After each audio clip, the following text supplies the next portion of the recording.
Are you able to see all the data?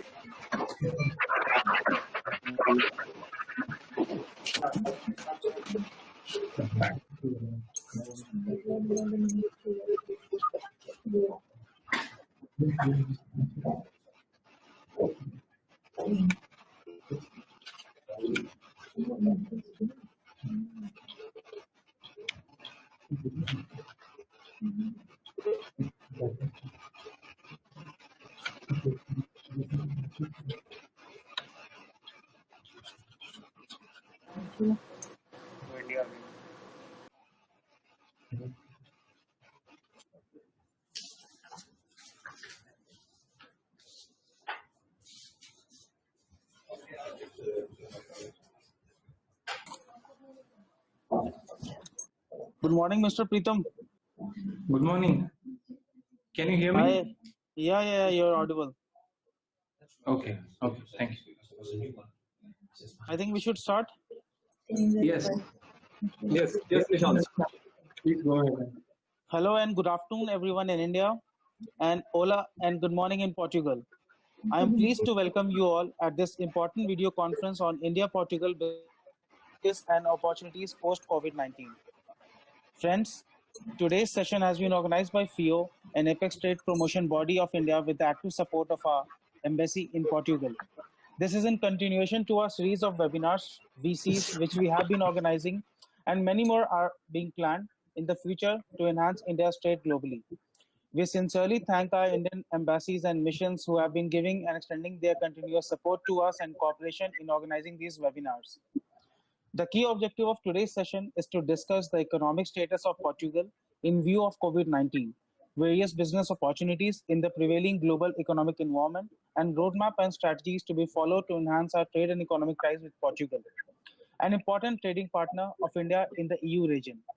We have pleasure and privilege to have with us as eminent speakers and panelists for today's session. We have with us today Mrs. Malvika Priyadarshini, Charge d'Affaires and First Secretary, Embassy of India, Portugal. We also have with us Mr. Preetham S., who is the Commercial Representative, Embassy of India in Portugal. Mr. Luis Abrantes, CEO, Generis Orbindo Pharma Group, Portugal. Mr. James Coelho Lima, Founder and CEO, Jacoli, Portugal. Mr. Nishank Popat, who is the Popat Store, LDA, Portugal. Mr. Pranav Tejas Kumar Kakkar, Director of Mini Tabela Group of Companies, Portugal. Mr. Abhijit Kulkarni, CFO, Indorama Group, Portugal. Mr. Rajat Khurana, Managing Director of Agrojet Limited, Portugal. Mr. Altino Alvarez, Executive President, PIB Hub, Portugal. Besides these, we also have senior members of the board and trade and members of the federation from all across the country. Before inviting the distinguished guests and experts, I would request all the participants to kindly keep their mics and their speakers on mute. We will give ample opportunity to interact with the experts and panelists during the Q&A session once the session is over. Let the speakers share their valuable insights, and then we will have the house open for everyone. One more request is to please share the finger button, to please raise the finger or the hand button which is there in the options menu on the screen during the Q&A session. That will help us in identifying whom we need to unmute so that we are able to identify you. And may I now request Mr. Ashish Jain, Joint Deputy Director, please. Ashish sir, please, over to you.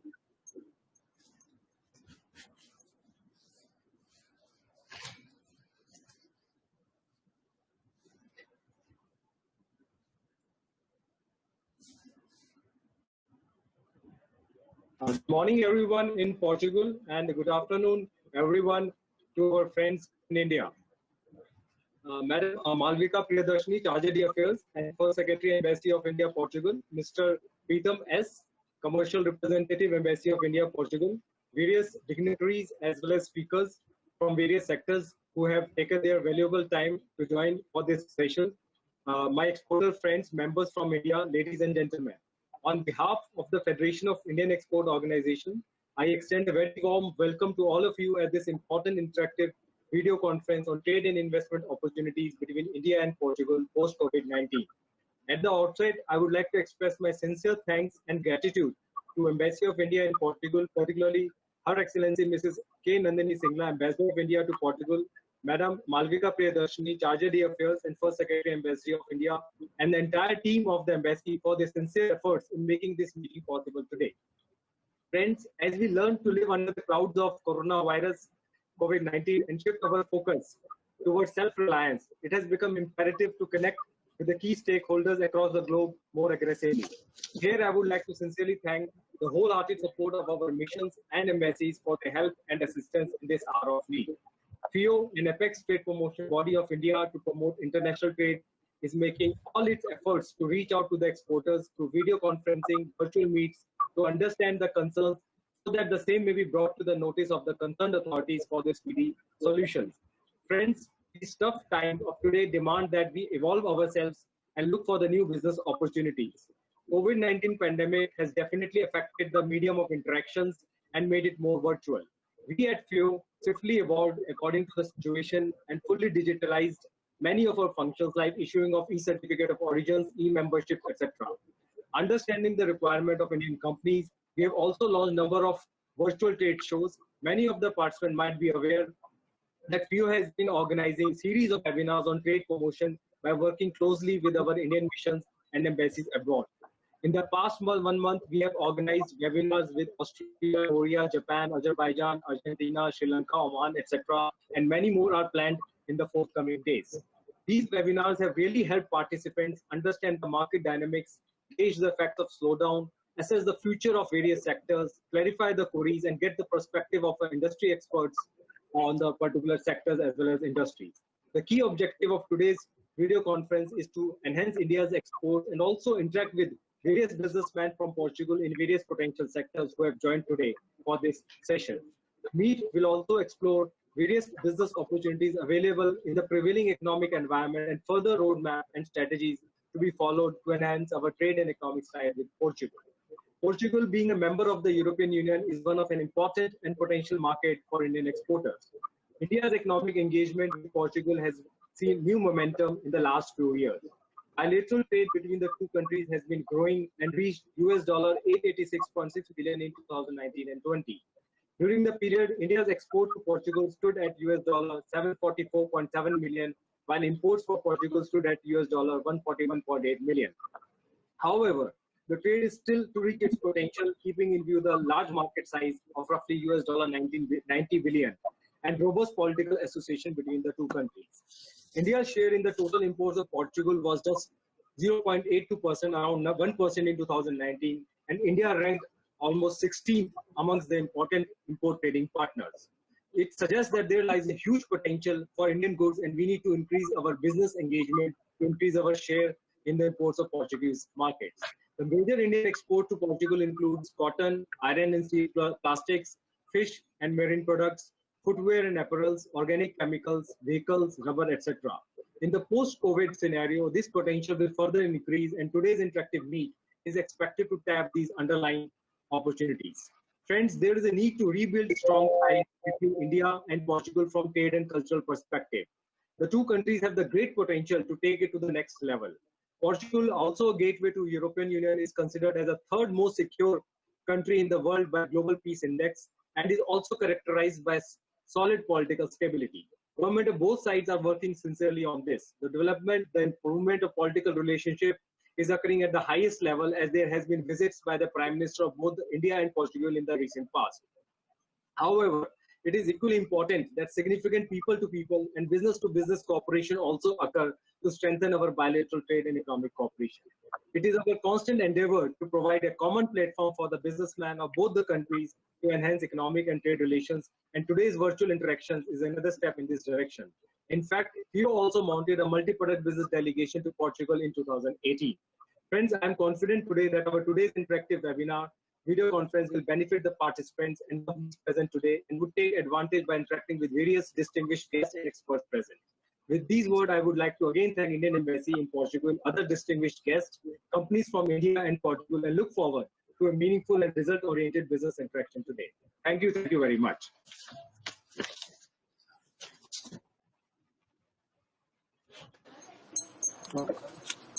May I now request Madam Malvika Priyadarshini, Charge of the Affairs, for her address, please. Thank you, Nishant. Namaste and good afternoon to everyone. Good morning to our friends joining from Portugal. I am representing the ambassador today on behalf of the embassy because unfortunately there was a family emergency and she had to leave urgently to India. And I would like to welcome Joint DDG Mr. Ashish Jain, and thank FIEO first of all for taking this initiative to include Portugal among all the other countries where such webinars are being held. I welcome our representatives from Indian Business and Commerce Chambers and our businessmen in India and in Portugal who have kindly agreed to give their inputs and share their experiences on India-Portugal trade opportunities today.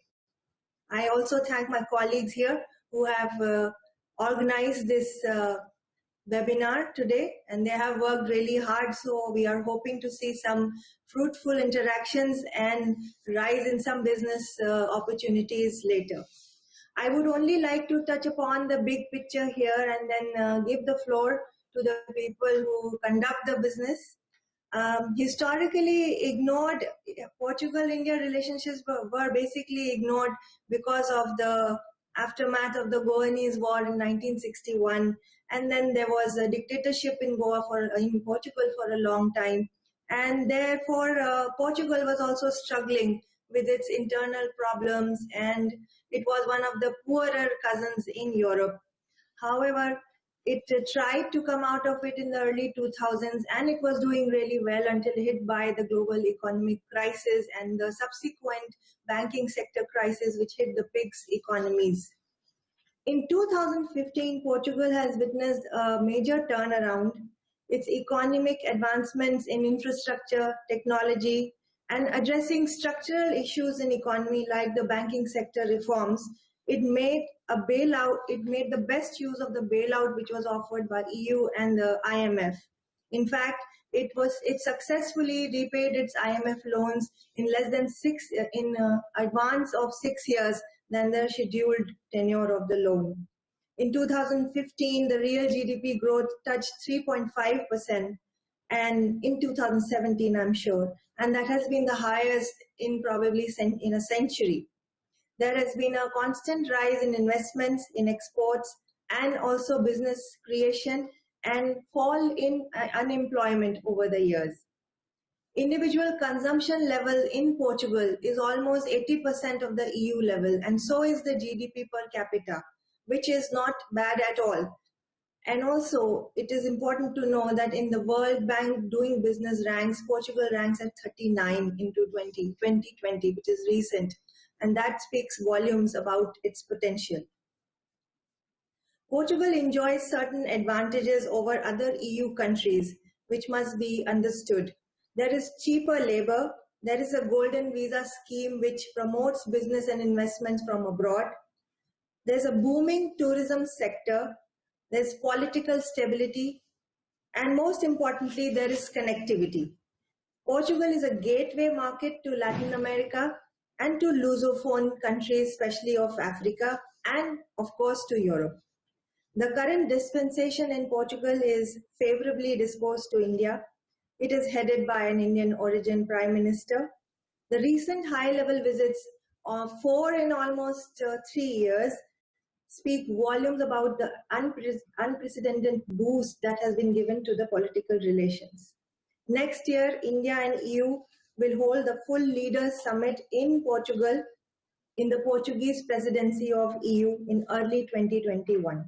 India is also set to join the community of Portuguese language speaking countries in the next year in July 2021, which will give us greater maneuvering space and access to Lusophone countries for third country partnerships in business.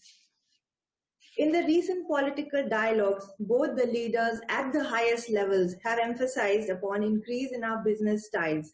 The sectors which have been earmarked as priority include automobile, defense, IT, pharma, civil aviation, maritime, and most recently, COVID-related cooperation have been accorded higher priorities. From 8 to 68 MOUs and agreements, our bilateral relationship is also focused on building mechanisms that help boost businesses. For example, we are negotiating an MOU on classified defense information, which will help commercial transactions in the area of defense. A migration and mobility joint partnership agreement, the declaration for which was signed during the President's visit in February 2020, which will also promote exchange of professionals and regularize labor exchange. And joint scientific research projects are also being co-funded by the two governments.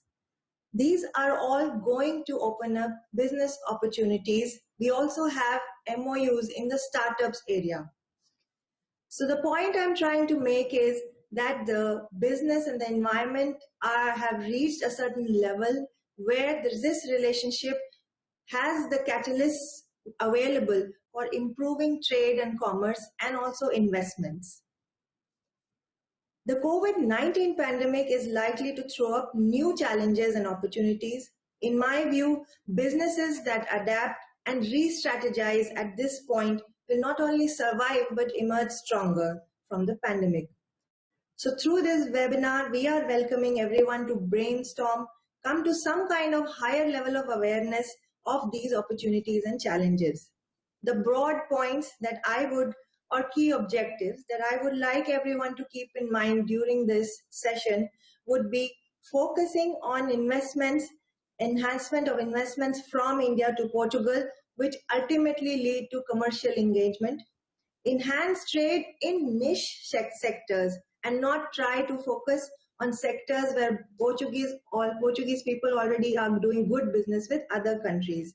For example, I would say leveraging on India's unique strengths like pharma, automobile, agro-based products, hospitality, hand-woven textiles, herbal products for the wellness industry in Portugal, FMCGs.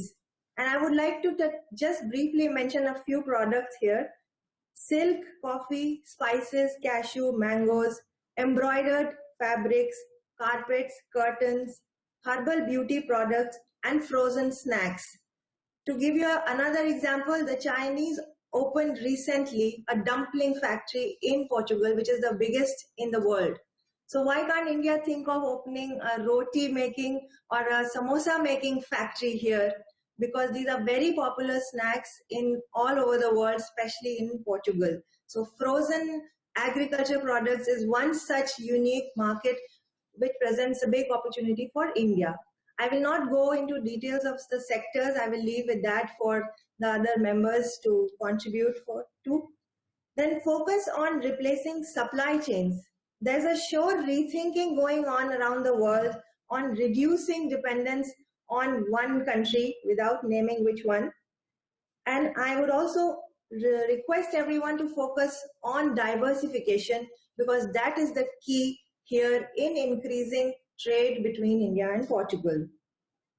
With that, I would leave the floor open to our colleagues and to the businessmen who can throw some more light on the sectors in which they have been dealing with based on their experience and the opportunities that may be available post-COVID pandemic.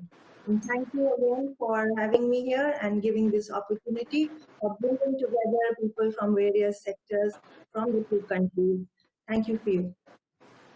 Thank you so much, ma'am, for your valuable insights and giving us the brief, idea about the various sectors, the potential that Portugal has imperatively with regard to India.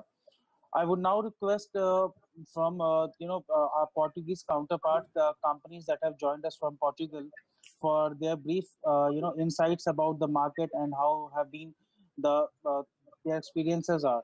I would request Mr. Luis Abrantes, CEO, Generis Orbindo Pharma Group Portugal, for his brief intro, please.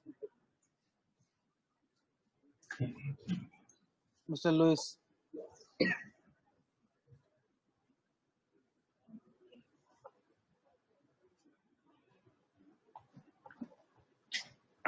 Mr. Luis?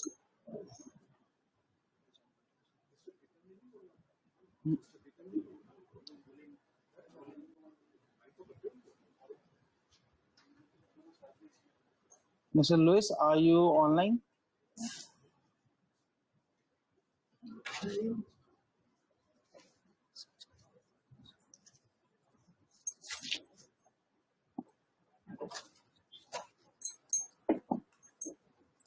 Can you please check if Mr. Luis is online?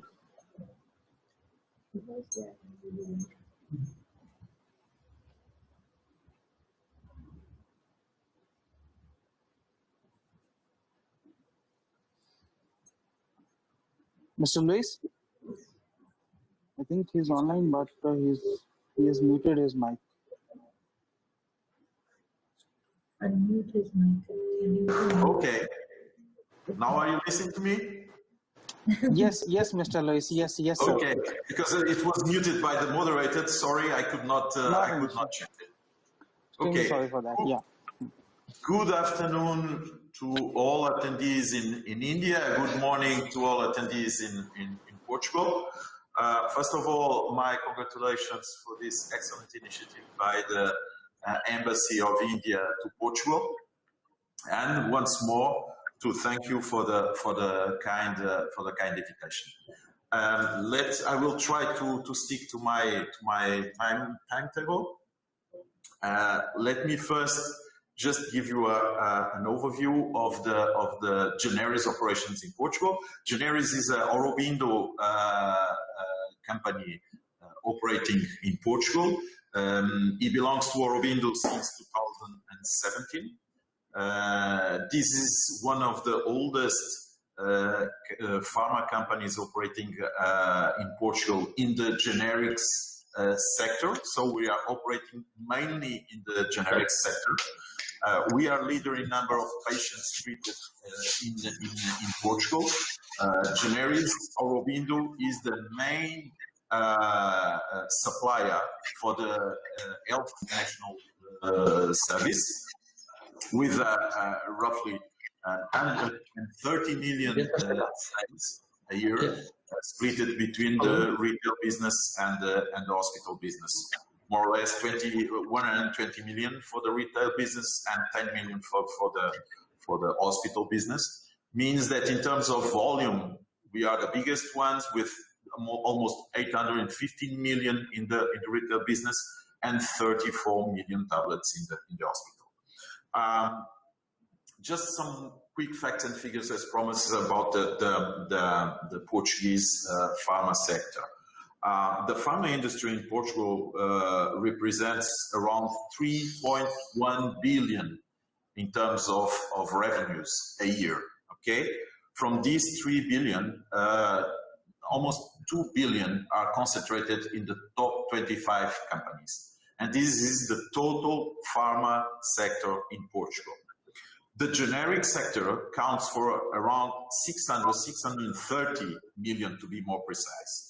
Means that in terms of value, the generics represents around 20% of the total pharmaceutical market in Portugal.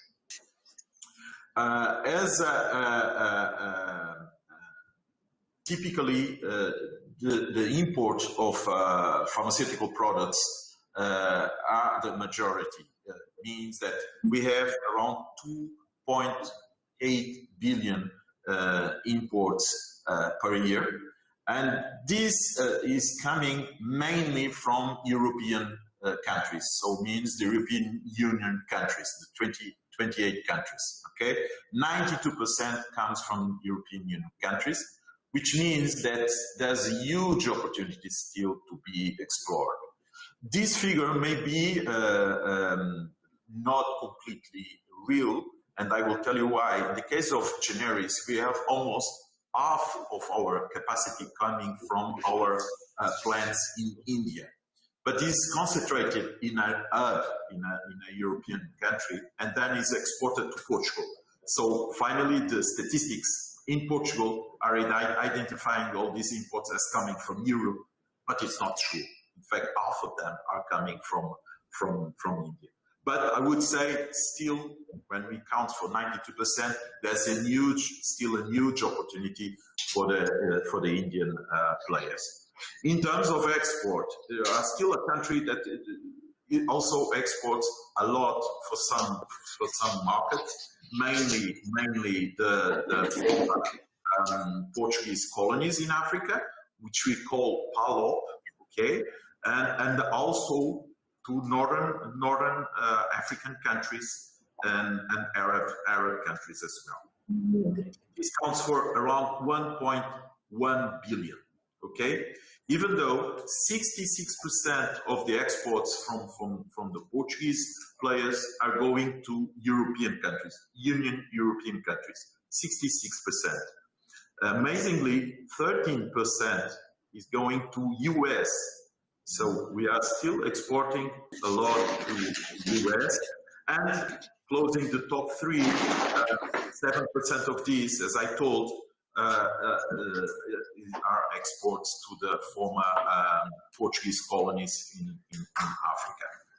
So, what are the main challenges, in my view, for the next, I will say the short term, because with this pandemic situation, I don't believe someone has a clear vision in mid or long term these days. So, we know today that the main challenges that we are living since February, March are related with supply chain issues. These are the main challenges now, because when you have your production externalized or delocalized in far regions, so the main challenge is how to keep the integrity of your supply chain and be sure that we are not affected by stockouts, or at least long stockouts. So there's a real pressure today from the main stakeholders, and by main stakeholders I mean the authorities, in order to bring back the production into the European borders.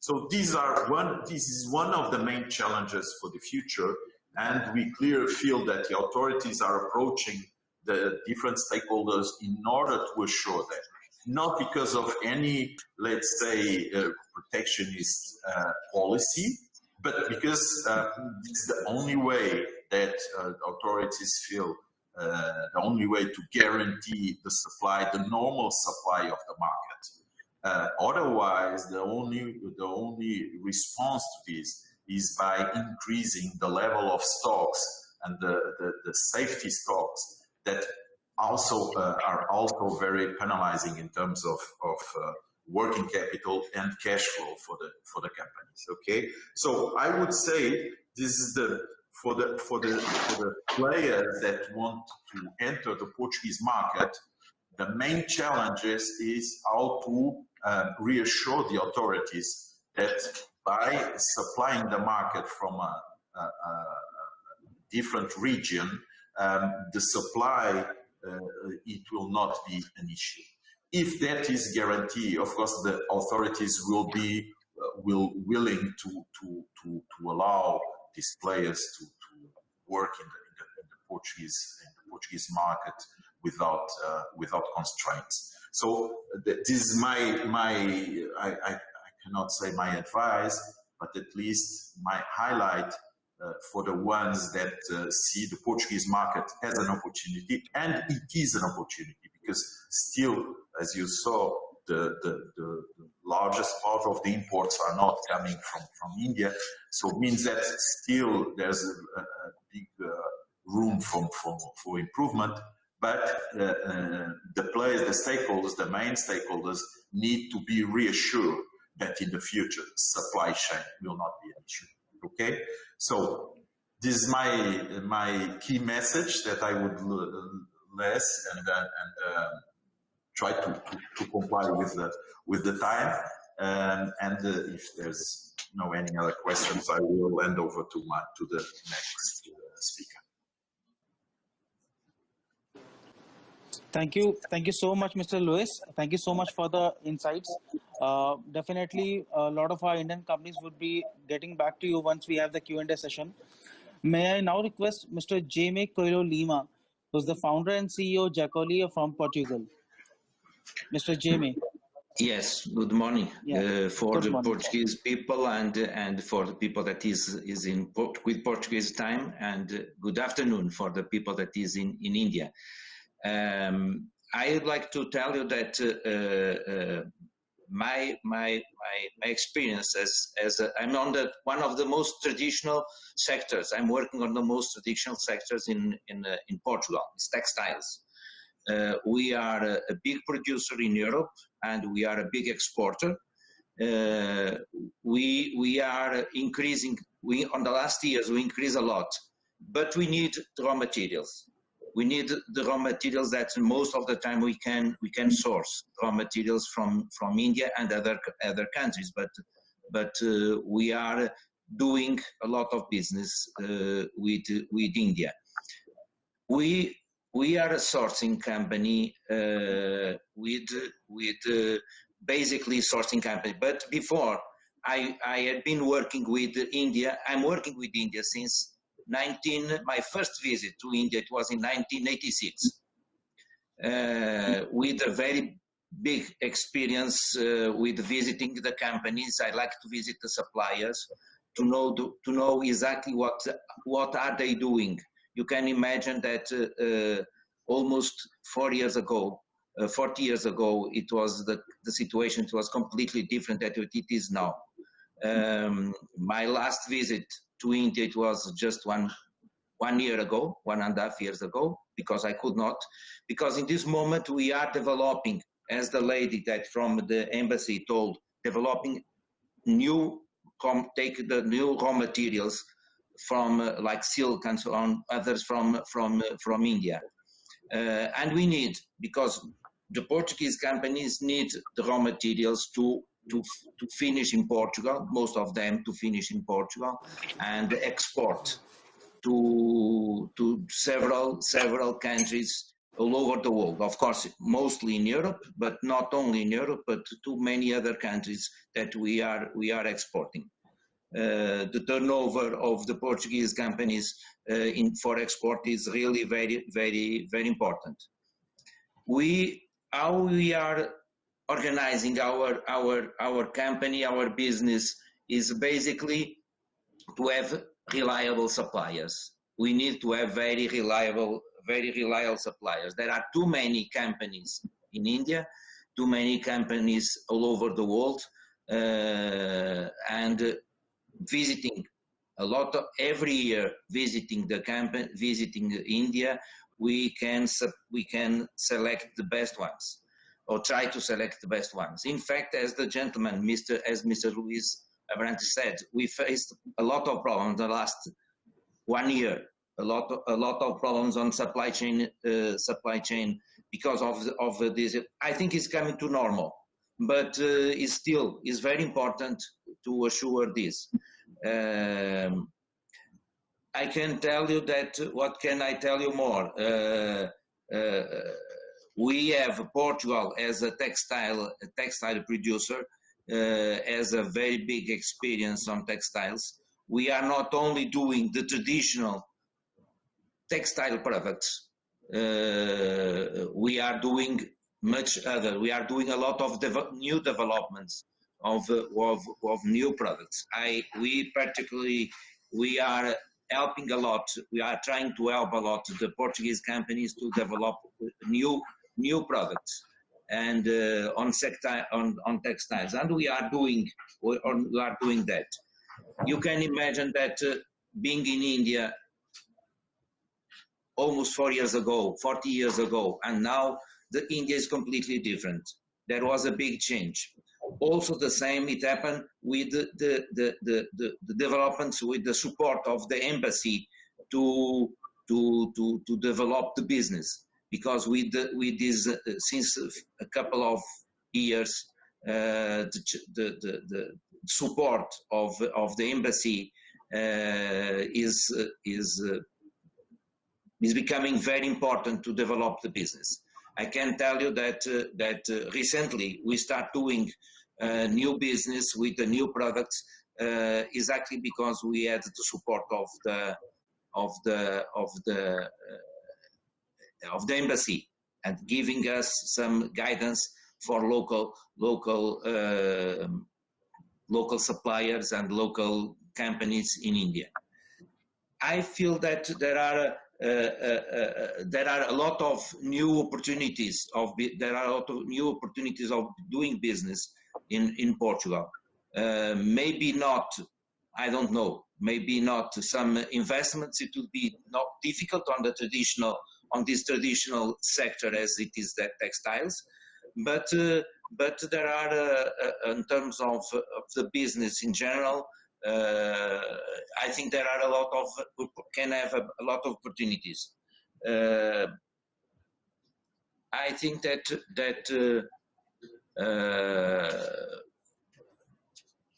the most difficult in this moment is to control the supply chain and control the quality of the products are very important. We are doing that because we try to have from each country where we are dealing, and also of course in India, we do a good selection of suppliers and we do a quality control before shipment to assure the quality to the clients in Portugal. This is that's what we are doing. Of course, there are different markets. The garments for garments, the raw materials for garments, raw materials for home textiles,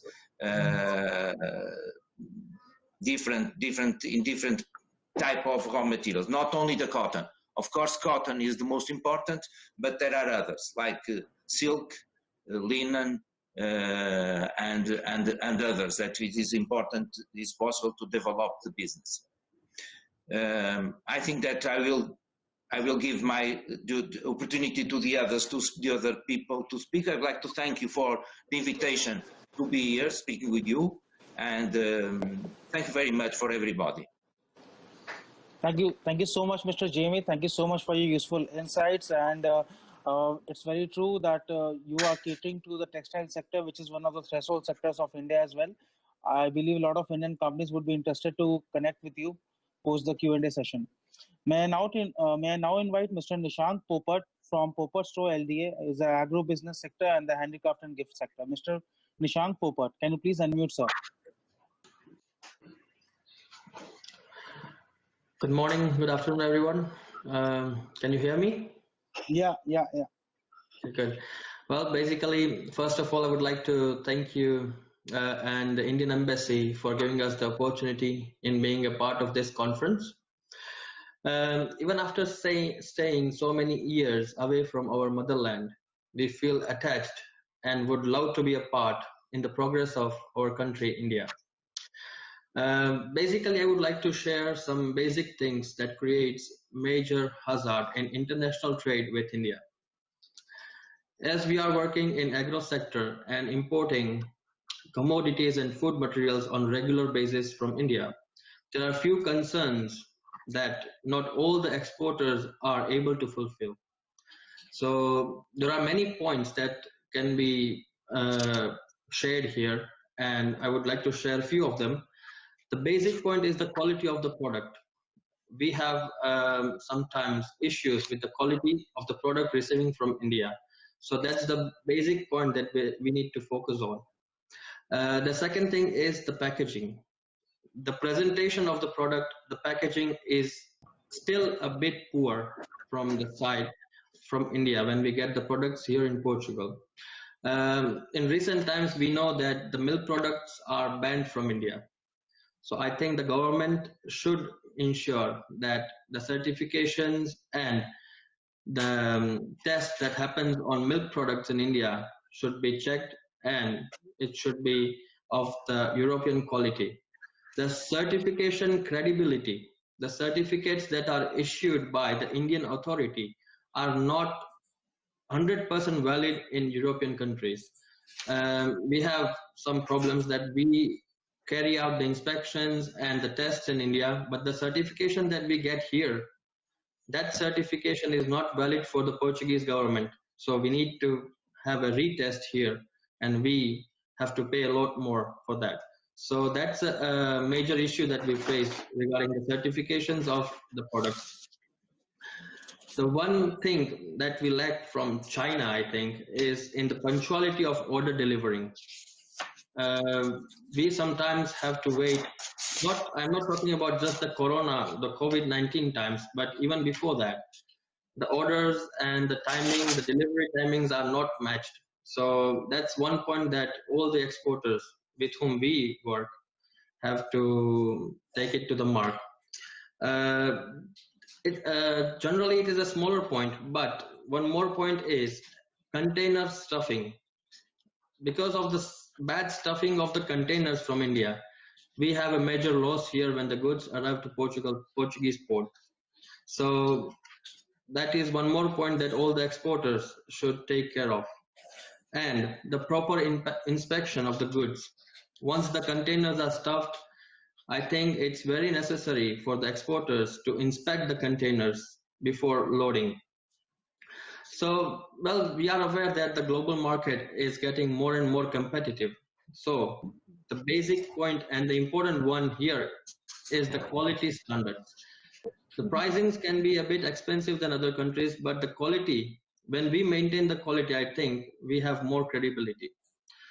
I think it is very important for the exporters to know regarding the certifications required for each country and region. Sometimes the certification for America is different and for Europe is different.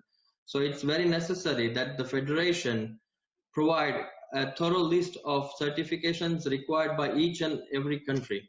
So it becomes an easier task for the exporter to prepare those documents and send it to the client. The commercial and regulatory documents should be to the mark so that the client does not face difficulties in the clearance and can avoid demurrage charges. There are many other points that might help us become the reference in the global market. And we would obviously love to have India as the trade partner in as many products as we can. We also import from China gift items and handicraft items. There is one thing that sometimes I'm thinking, because the Ganesha idols that we import it from China. I don't know, Ganesha is adored in India, it's our god, but we have to import it from China. So something is missing in our quality inspections and the certifications. So, well, basically there are many other points as well, but here I would like to give you just a little bit of insight. And of course, you can reach to the Indian Embassy regarding any other questions you have, and we would like to 100% help you out, or any other exporters with the questions they have. And once again, I would like to thank and express my gratitude to the Indian Embassy, to the Federation of Indian Export Organization, and Mr. Pritham and Malvika ji. Thank you very much. And I will be here if you need any other help. Thank you. Thank you so much, Mr. Nishank. Thank you so much for your insights, and definitely our exporters and FIEO will also take note of the points that you have made. Definitely, the companies would get in touch with you later during the Q&A. May I now invite Mr. Pranav Tejas Kumar Kakkar, Director of Mini Tavela Group of Companies, Agro Business and Supermarket Sector. Mr. Kakkar, can you please unmute yourself, sir? Hi, namaste. Good afternoon, everyone. Am I audible? Good afternoon, sir. Yeah, you're audible, sir. Great. I would like to start by thanking our Indian Ambassador, Her Excellency Srimati Nandini Singla ji, and the entire team at the Indian Embassy, especially Mr. Pritham, for organizing such a great initiative and for inviting me. In a few words, I'll give an introduction of our company and the experiences that we've had with the India and Portugal trade. Our company is established in Portugal since 1988, We've been importing food and non-food items and distributing to all the leading hypermarkets and cash and carries across Portugal. We specialize in the ethnic food in the food area and in the electronics, home, and office furniture in the non-food area. Since many years, we've been importing and selling successfully in Portugal many items originally from all across India. I'll give some examples. For example, basmati rice, which is coming from Delhi, Jepson's chikki from Bharuch, Gujarat, Nillap cookware from Aurangabad, Maharashtra, carpets from Panipat near Delhi, wooden antique furniture from Jaipur and Jodhpur from Rajasthan, and now face masks from Hyderabad, Andhra Pradesh, which are very good quality and much better than the Chinese ones, and I'm sure the Portuguese people will like it. We're working very well with these factories, which conduct very professionally, and they give us timely deliveries, and most important, what many people have said, very good quality products. The import duty depends from item to item.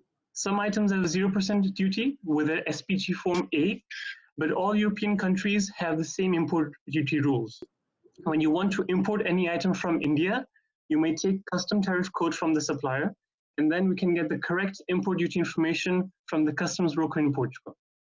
But importing from India is very easy with no complications. However, you must have the correct documents and the certifications according to Portuguese law. And that information, again, we have to get it directly from the customs broker. India is the largest democracy in the world where everything is transparent. That is why so many companies are now opting to move their manufacturing base to India. And India is also the fastest growing economy in the world. And moreover now, after the pandemic that was originated in China, all eyes are now focused on India to become the next factory of the world. In fact, day by day, we are increasing business between India and Portugal. Any company that needs any type of assistance, we're always available to help them.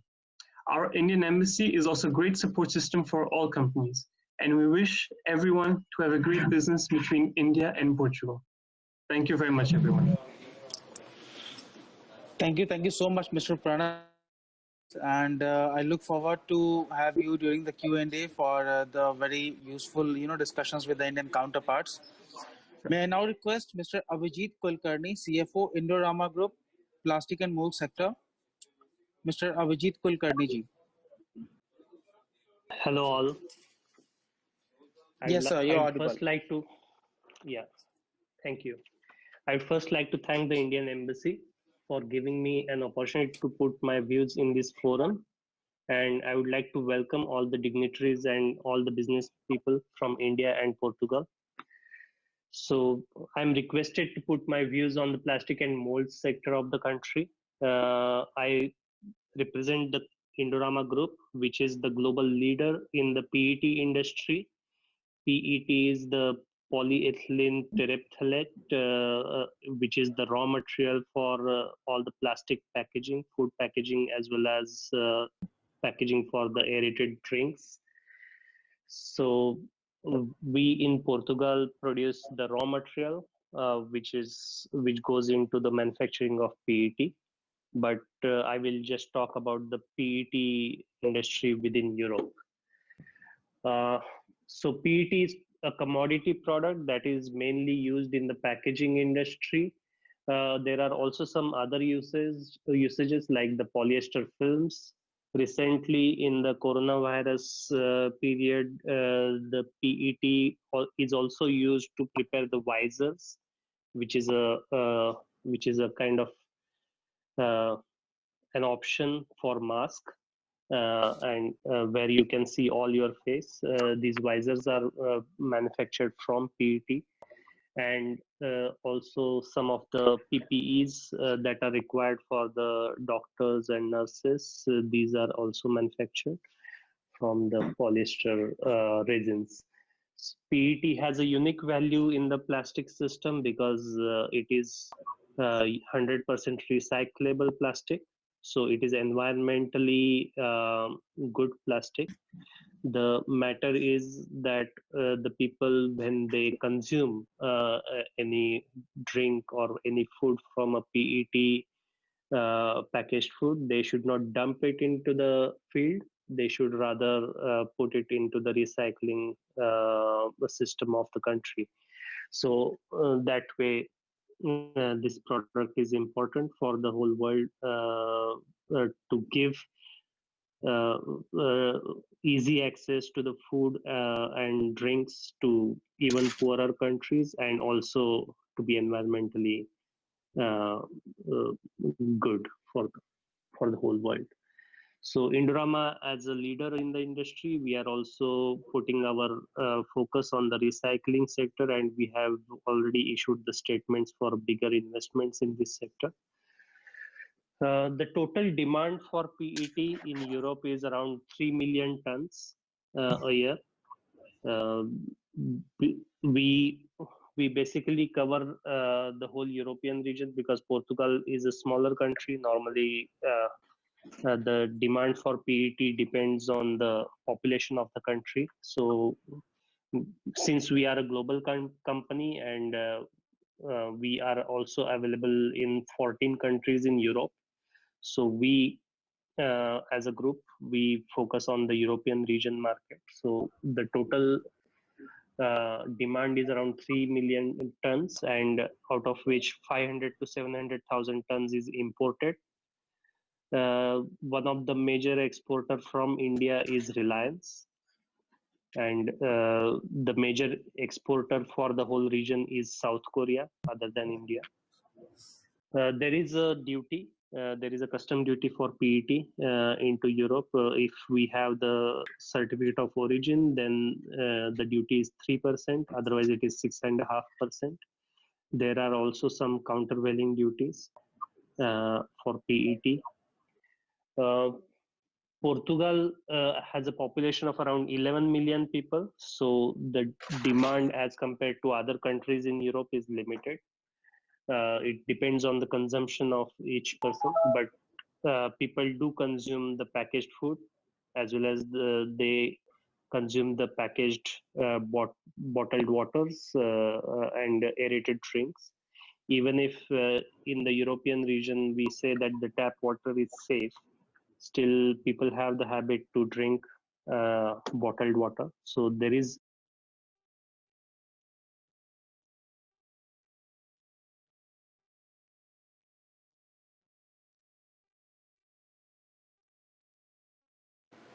Mr. Abhijit?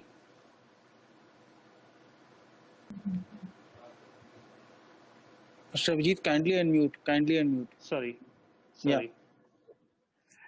So the population in Portugal is around 11 millions, and it is stable for last few years because of the outward migration of people for working. So the demand for and consumption for plastic is limited. European Commission set up the rule for the plastic consumptions within all the European countries. Recently, they have put up a new condition for having 25% of the recycled material in all the plastic bottles from 2025 onwards. So the demand for virgin material from there onwards will reduce.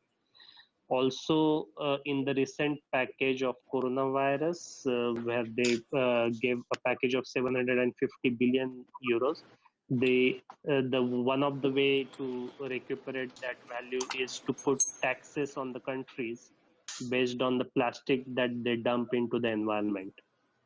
So there is a big focus on collection of the plastics and recycling of the plastics. So that will have impact on the consumption of the virgin PET, but that will also add the opportunity to collect the plastic PET bottles from India or Asian regions and export it to Portugal for recycling or to other European countries for recycling. So we do, as a company, we do import raw material from Reliance, which is our business partner from India. And there are opportunities to also import some materials in the supply chain, like the packaging materials for the containers. There are container liners and container steel rods, stainless steel rods, which are required for the container packaging. These are the kind of items that there is an opportunity to import from India.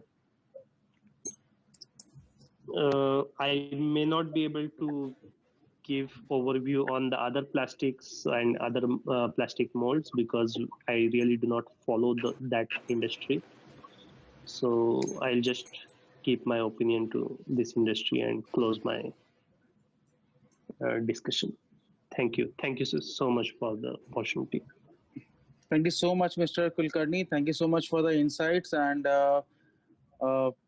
your information might have been requested to the PET, but definitely you have given a very elaborative description of the sector, be it from the duty to the structure and everything. May I now invite Mr. Rajat Khurana, who is the Managing Director of Agrojet Limited, Madeira Trade Zone. Mr. Khurana, can you please unmute yourself, sir? Yes, good afternoon. And first of all, thank you to the organizers for organizing this function today. I basically live on an island. It's a beautiful island of Madeira, which is about 1,000 kilometers from mainland Portugal, from Lisbon. And I have been living here for 23 years. And I'm basically a business consultant, and I promote Madeira in Portugal to different countries in Europe, in Africa. I go on delegations from Portugal to promote what Portugal can offer. Now, let's make it very simple. What Portugal can offer is it can become the launch pad for Indian business for Europe. So it is a gateway. Please don't think, Portugal, it's a small country, but at the same time, it's an ideal gateway. Why? We have skilled labor, we have bilingual students coming out of good quality universities, we have cheaper rentals, cheaper warehouse, cheaper logistics than Western Europe. So any Indian company which wants to come, Portugal is an ideal place to start, and then rest of the Europe is it's a free trade. It can be a logistical center, and but it has beautiful weather. The laws are absolutely they are friendly to business, and it's a country that looks with as they say TAPA Portugal's with open arms, So that is and in Madeira, if you want to start with Madeira, there is for last 30 years Madeira is enjoying a special tax regime, which is under the auspices of Madeira International Business Center, which has been given the blessings of Brussels, where we pay only 5% of the income generated, and which is the lowest in whole of European Union. So if you're seriously thinking to start doing business in Portugal, it is highly recommended. I would suggest healthcare and health tourism, the expertise which we have in India, we should try to bring it to Portugal, for the simple reason that not everyone who is under NHS or insurance not everyone wants to travel to India in 42 degrees or during monsoons. But here we are like 3 hours from rest of Europe.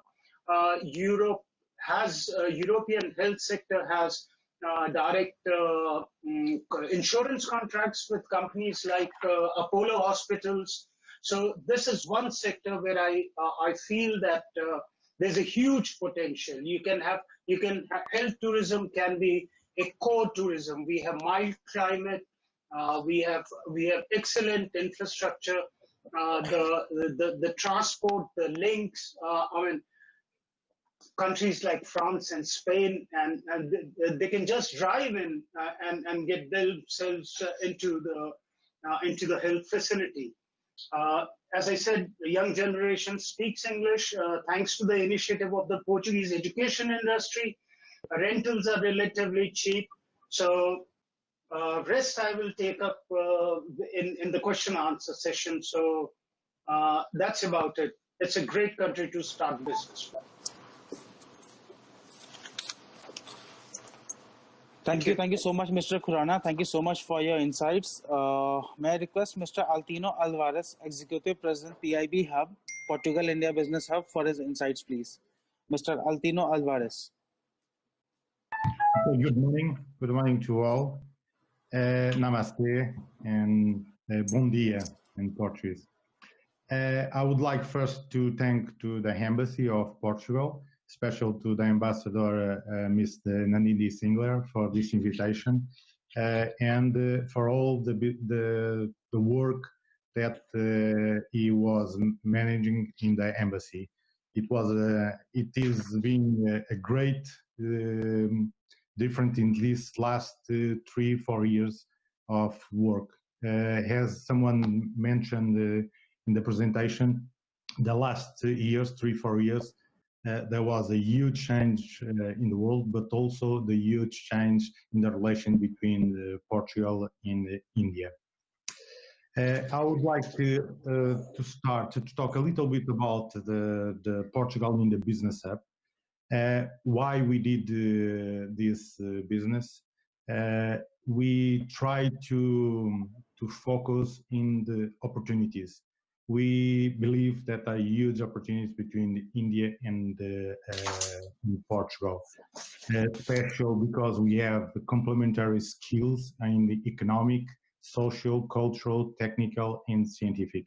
And we need to leverage that part, and only with contacts we will do it. Third, it's why the culture and the people give us confidence to be here, because even we, the Indian origin citizens of Portugal, we are completely fully integrated in the community, which give us a huge advantage to do business, not only in Portugal. As the last speaker, Mr. Rajat said, Portugal is not only a country, is a country that is connected with Europe, with Africa, South America, directly with South America, where there's a lot of connections that we Indian origin people can do the difference. I used to say that in Portugal, the class in schools usually have one fellow of Indian origin. It's amazing because we are in the other side of the world, and in the classrooms, if we talk with the people and try to get it in the one generation, 2 or 3 generation, someone are from Indian origin. It's important. Even in the government today, we have a prime minister that have Indian origin, but also other 2 ministers are from Indian origin. It is why we believe that we come to this situation today, and we can leverage this. We can use this drastic change in the world with COVID-19 to leverage the 2 positions. When we started 4 years ago with the Prime Minister Antonio Costa when he visited to India. And after that, there was several initiatives from both sides, government and private visits from Portugal to India and from India to Portugal. This brings us to a focus in PWAB, in Portugal India Business Hub, to make bridge between companies. And with that, we create 2 desks, one in Lisbon and another in Goa, which can support the companies to jump for the other side of the world and do it business. And another thing, this is quite important, and this is a match on all what I am saying, is about the geo-economic position for India and for Portugal. And Portugal can be seen as an authentic business hub. is a global country. If we try to look business is a bilateral situation, we will see a simple part of the business. Today, business have a global view. As several presentation, the previous presentation mentioned several times, some goods comes from China, Korea, India, other countries pass through Portugal. We have to export, and also from Portugal to India, India transform the products and then export that part. Portugal as an Atlantic business hub, we are connected to Europe, as mentioned. We have the Lusophonie, the former country of Portugal, the ex-colonies spread in the world, and also there are two things that is tied with Portugal and India. When the diaspora of the both country goes to other country, they settle down there. They create roots in that part, which give confidence to go to expand our activities. And when we saw India in the other side of the geo-economic position between country Portugal and India, we saw also a fast-growing country with good and large ambitions to make their part in the world economy, and we are seeing all the growing in the last years. We see a country with a great diversity and a lot of opportunity. Also, innovative and young country. It's very important. Also important is a third geo-economic position.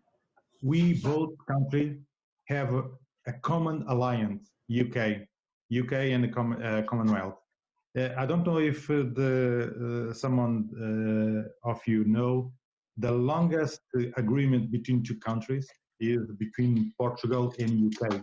This is with Brexit that is you need to put on the table because appear more or less in the same time of COVID. The implication will be in the same time, and we need to understand the connection that India have with UK, the connection that Portugal have with UK can give us also a market, a global market to embrace. And mention again, and Portugal as a platform country. We cannot see only a country with the boundaries as we see in the global when we go to the map. It's more than that. Also, we need to understand that Portugal, as India, Portugal have one of the largest exclusive economic zone. What this mean? If you compare the land, okay, Portugal is a small country, but if you put the sea, the economic zone in with the sea, the blue economy, Portugal is a huge economy. Only the exclusive economic zone that are related with Portugal, and also India have a huge economy around the sea, around the blue economy, and we can leverage also that part. And also the two countries in the last years, especially in the last years, we know we are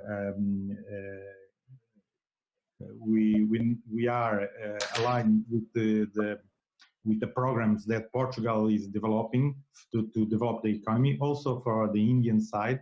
And the both sides give us not only the internal consumption, the internal consume, but also for internalization. Seeing the global view of the world.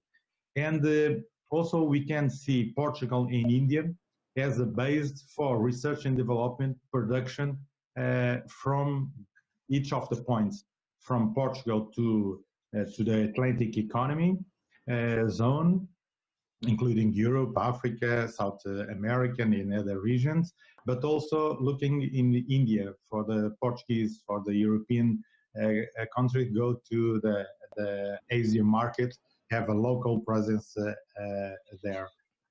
And last, about PBAB. PBAB can give support to you as a trilateral view. What this means is not only the bilateral between the who is coming from India or from Portugal and try to do business in Portugal or in India, but also trying to get the third party. Sometimes it's to export. If you are coming to Portugal, maybe Madeira, to do something, we can connect to the other parts of the world, Africa or South America, to export the business. The three parties also important. And we try to find someone who understands your business and to try to make the bridge. And also to boost investment and trader. And in this moment of COVID, it's huge important to connect people, and people connect people, and the companies will do the remain part, work together to do business, to develop investment and trade. Thank you.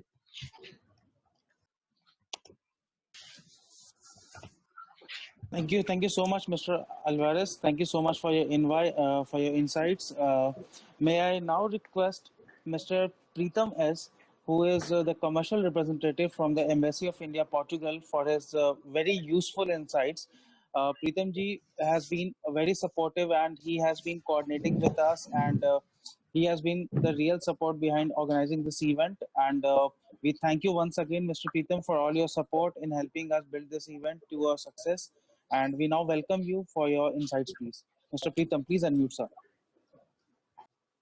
Yeah, can you hear me, Nishan? Yeah. Yes, Preetham, sir. Yeah, thank you, Mr. Nishan, for giving me this opportunity to speak to everyone. First of all, I would like to thank FIEO, Mr. Ashish Jain, who has joined here, and Ms. Malvika also, who is our first secretary and Shastri Affairs. And I would like to thank Mr. Vishwaditya, with whom I was trying to coordinate all the time, and Mr. Hafdan from our side, who is the marketing assistant, who has been the working force, all the strength behind us. So just wanted to tell you all. And I know that most of the things have been covered. So what I will go through is that as an embassy, what the commercial representative, what is the commercial section trying to do and trying to promote the trade between India and Portugal. So in 2019, this was the first year that the trade had been crossed $1 billion for the first time between India and Portugal, with the bulk of the imports coming from India.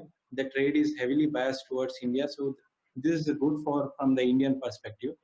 Year on year, there was a 20% increase in the trade which was going on. But now, due to the COVID situation, all the things have been changed drastically, not over in Portugal, all over the world. But one thing which we have seen here, and we have numbers till June 2020, what we can see is there has been a decrease only of 18% in the trade. Till June 2020, we have been, Portuguese imports have been 315 million euros, and the export to India have been 47 million. So compared to last year, even in spite of the COVID, we are in a very good position, and I think it will be continuing in the same way. And as a commercial division, we get queries from India normally. So in the last 3 years, we used to get around 300 queries per year. And I would be happy to say that in spite of this COVID situation and everything, as of today, we have received more than 335 queries, which is the highest per year count. And we still have another 4 months to go. So we can see that in spite of the COVID and the post-COVID, whatever is happening, there has been an increase in the interest among traders who want to export to Portugal, particularly. And we have seen the trends that most of the traders, around 48%, small and medium enterprises, they are from Gujarat, and the remaining 20% are from the Maharashtra region, and the other 5% is from the Delhi NCR. and the remaining percentages are diversified across India. So I think all the speakers who had come before me has put very brilliantly the challenges we are facing and the sector-wise details and everything. So I don't want to go into much detail before opening into the Q&A, so that you can directly interact, and we will help you resolve those issues also. And if we are not able to provide on spot such as certain details or trade tax, you can write directly to us. We would be happy to provide all the details you require. And there's also, you must be knowing, there's an India Trade portal where we upload all the queries, all the Portuguese. Yeah, from the Portuguese businessmen, whatever we have, we upload there. So you can just check the companies which you want to, which you are trying to export. All the details are present there too. And with regard to the customs duty and the taxes, I want to reiterate that I know most of you know, but Portugal is a part of European Union. So the customs duty is the same as whichever country you are exporting to in Europe. So the customs duty and tariffs remain same. However, the individual country, it has an option to levy VAT charges and internal tariff charges that differ from country to country. So if you see a customs data, that data will always be same for all the countries because they cannot change it. But for individual products which you try to export, that you have to do. If you can write to us, we would be happy to give you the tax rate, what the people are levying, so that you will be on a better way to, you will have a better knowledge to export to Portugal. And the sector-wise trade queries, like the 335 queries which we have received, the highest is among the agriculture sector, which Mr. Nishank Popat has also covered, and Mr. Pranav has also covered. They have covered brilliantly, and I think most of the traders here, they are particularly interested in that. So I would like to hear more of the questions from your side too, so that we would understand what can be, what other things can be done. And they have, Mr. Nishank has brilliantly told about the quality and the restrictions, like the milk which has been banned. So these things we have to keep in mind while exporting and trying to have that quality before exporting to Portugal. And I think one of the best thing of all these things is the Madeira Free Trade Zone, which Mr. Rajat Khurana had amply mentioned, that it has a 5% income tax rate. There's an exemption on stamp duty. There's an exemption on the property tax, and this will be valid till 2027. And one of the biggest thing is you can just export the products to Madeira Free Trade Zone. You can package it, and when you package it, you get made in India, Portugal, made in Portugal tag. That means you can export it to anywhere in European Union, and you would be treated, that product would be treated as a European product, not as an Indian product. So I would request that please try to explore this option, try to set up your company or a warehouse there, try to package it and export to European Union and other countries, and it would be a huge opportunity that I would like to say, and I would like to see most of the people who try to avail this opportunity. And last of all, I would thank all the speakers again, because I know here in Portugal, August is a holiday season. In spite of that, I know Mr. Luis Abrantes, Mr. Jamie Lima, Mr. Rajat, Pranav, Mr. Nishank Popat, Mr. Altino, everyone has participated in it, Mr. Abhijit also, so who have taken time, and of course from the FIEO side and the embassy side too.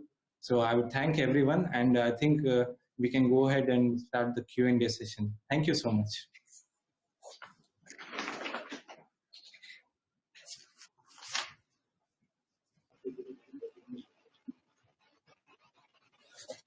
Thank you, Mr. Pritam. Thank you very much for sharing the valuable information. And I would also, from the Federation side, would like to thank all the speakers who, in spite of the holiday season, had taken their valuable time and agreed to interact with Indian companies. We are really thankful for your kind gesture.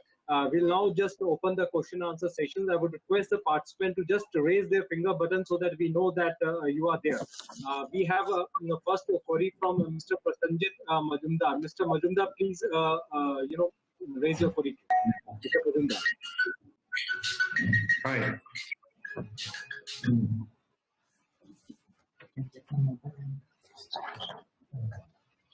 I think we have lost Mr. Mazumdar's connection. I would request Mr. Jagdish Parekh. Mr. Jagdish Parekh, please unmute yourself and raise your query, please. Mr. Jagdish Parekh.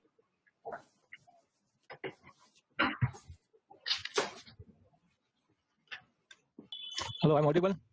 Yeah, Mr. Hello. Parekh, please. Yeah. I'm audible. Thank you very much to the FIEO and to the embassy of the Indian embassy in the Portugal. My question to the FIEO and the embassy that if you can provide the contact details of all the speakers today so that we can write to them individually and we can check what help they can give to us, particularly Mr. Rajat Khurana, who is a business consultant in Madeira. We want to have that contact details in detail so that we can write to them from tomorrow to have some business information. And also highlighted by the Indian embassy that in Portugal they are importing a lot of organic chemicals. So I want to know the list of the genuine importers in Portugal so that we can contact them also directly. And third thing is that I want to know whether in Portugal food processing industries how it developed, whether we have a chance to that supply the raw materials to them. Please. Yeah, Mr. Parekh, we generally after the event, we circulate a feedback form to all our participants and also share the details of the speakers. We will share the same. We will share the details of all the speakers with the participants. You can directly contact them. Also share the details of the embassy, as Mr. Preetham has initially said that they are they would be more than happy to support you and to provide you the relevant information. This is for more information of all the participants. Any specific information you can write to the embassy as well as to the speakers. We will be sharing the information with all of you. In fact, we will also be sharing the feedback form. Just kindly let us know in case any further query is required from any of the speakers or from our Indian embassy. Sir, how is the food processing industry in Portugal? Food processing industries in Portugal. The embassy will like. Can the Indian embassy reply processing industry in Portugal? The food processing industry in Portugal is actually doing all right, considering the fact that COVID-19. In the first half of 2020, we have seen a rise in the demand for fast-moving consumer goods. Almost 12%. It's one of the few sectors that's actually surviving COVID-19 almost unscathed. So basically what we want to see is, of course, Portuguese consumers staying at home, eating Indian cashew nuts or whatever to pass the time until COVID-19 is done. Good. It is one of the most surviving industries in Portugal. There are other industries affected much more, such as the automotive industry and the plastics industry. But processing, that will still be there. Sir, I want to have the list of those industries and the importers in food sector. Absolutely. If you would write us an email to the embassy, we'd be happy to share with you a list of chemical companies in Portugal. Let us have your email ID through the FIEO. We will now take. Yes, sir, we will share that. We'll share that for you. Okay, thank you. Thank you very much. Thank you. I now request Mr. Sanket Refrani for his query, please. Mr. Sanket. Yeah. Hello. Hello, everyone. This is a good afternoon from the Indian and good morning from the Portugal's friend. Actually, I am a specially merchant exporter for the minerals product. Hello. Am I audible? Yeah. Yeah, okay. So actually we are a merchant exporter for the filtration media and Indian minerals. So we would like to know how's the filtration industries in Portugal and how the people are using like filtration from India or any other country. Couldn't hear that. Hello. Hello. Yes, sir. Yes, sir. Please. Yeah. So my question is how the Portugal's importing from India like a minerals product, like we are a filtration product exporter.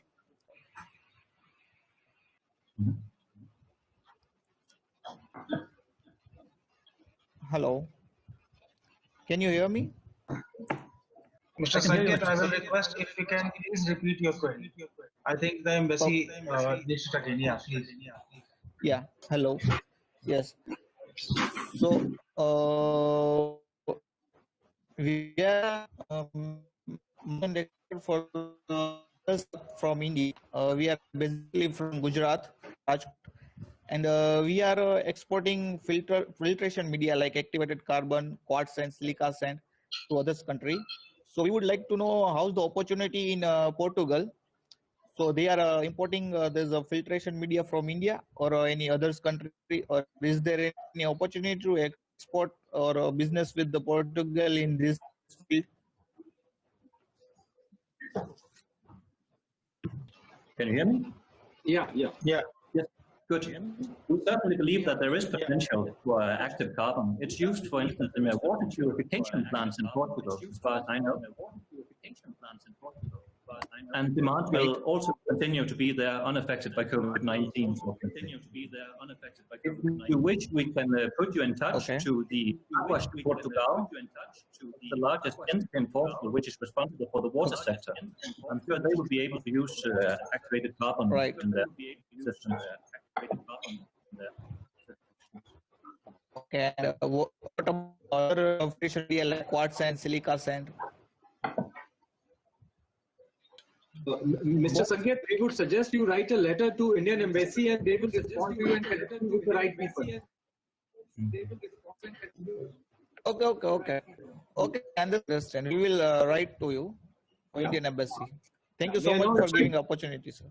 Yeah. May I now invite Mr. Abhishek Jain for his query, please. Mr. Abhishek. Yes. So, hello everyone. Thank you, Indian Embassy. Thank you, FIEO, and thank you all the speakers for the valuable information.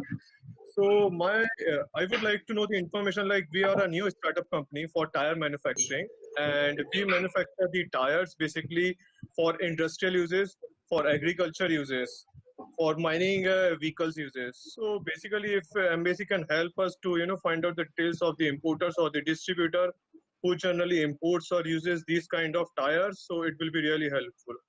Basically the category belongs like OTR tires or off-highway tires, like that. We can certainly help you with that. We will provide you a list. Bear in mind, though, as I mentioned before, that the Portuguese automotive industry is going through a hard time right now. They are particularly affected by a downturn in demand on the large Spanish market, which they export to usually. However, in the long term, if not the short to medium term, then at least in the long term, I think there will certainly be potential to also export tires to Portugal. Okay. So should I write an email to you just to share the contact details for text? Yes, absolutely. Yes. Please do so. Our contact details are available on the website. Okay, perfect. Okay, thank you. May I now invite Mr. Shankar Kumar for his query, please? Mr. Shankar Kumar. Hi, sir. I am Shankar Kumar from Tamil Nadu. I have one food product. How new? This is like a jam and other type of jams. And how can I sell in Portuguese? And I want to set a company in Portuguese. What's the procedure and certificates? What I need? Well, first of all, I personally do not believe that there is much scope to export jam to Portugal, since the country already imports large quantities of jam from countries like France and Germany, and it also is a large domestic producer of jam as well. Having said that, then there might still be some scope, especially in local Indian shops, local ethnic shops might be interested in the product. That could be an opportunity perhaps. Regarding the certifications, I will get back to you in an email. It's me explaining it here. But there are certain regulations, of course, that must be kept in mind, especially phytosanitary regulations for food products that might be needed there. But I will get back to you on that. Thank you. Thank you. May I now invite Mr. Abhishek Shrivastava for his query, please. Mr. Abhishek. Hello, sir. Am I audible? Yeah, Mr. Abhishek, please. Good evening to everyone. My question is very simple. I wanted to know about the genuine importer of the Portuguese for my product, which is A4 copier paper. A4 copier paper, which is used in the office stationery. So I am looking for the genuine importer. Could you please help me out on this? We can certainly help you, Mr. Abhishek. We also have a list of companies that might be interested. When it comes to paper, the Portuguese paper and pulp industry is actually one of the largest in Europe. It uses local eucalyptus trees to produce materials here. So the question is, of course, whether ordinary import paper would be the best opportunity here in this market. I personally doubt it. Perhaps if you have some more specialized paper products, there might be more scope to look into opportunities. In addition, is there any scope for leather products? Leather products, absolutely yes. The Portuguese shoe industry is mostly centered in the northern part of the country, and it's gone through an absolute rejuvenation after the Portuguese financial crisis, which we saw some years ago, around 2008 till 14. Because before that, the Portuguese shoe industry, leather and shoe industry, was focusing very much on cheap products. They were trying to compete with countries in Asia, such as India, for instance. But after the financial crisis struck, they have changed course directly. They're now concentrating on quality. They're concentrating on becoming the best country on earth to produce shoes after Italy, obviously. So Portuguese shoes nowadays are second to the ones they make in Italy. They're becoming a brand in their own rights on the European market too. And there's a lot of innovation going on there too in that field. So I would definitely encourage you to look into leather components, shoe components, for instance, to the Portuguese. I think that holds much more potential than export of paper. Okay, thank you so much, sir. Thank you so much. Could we get the list of the genuine importer of the leather?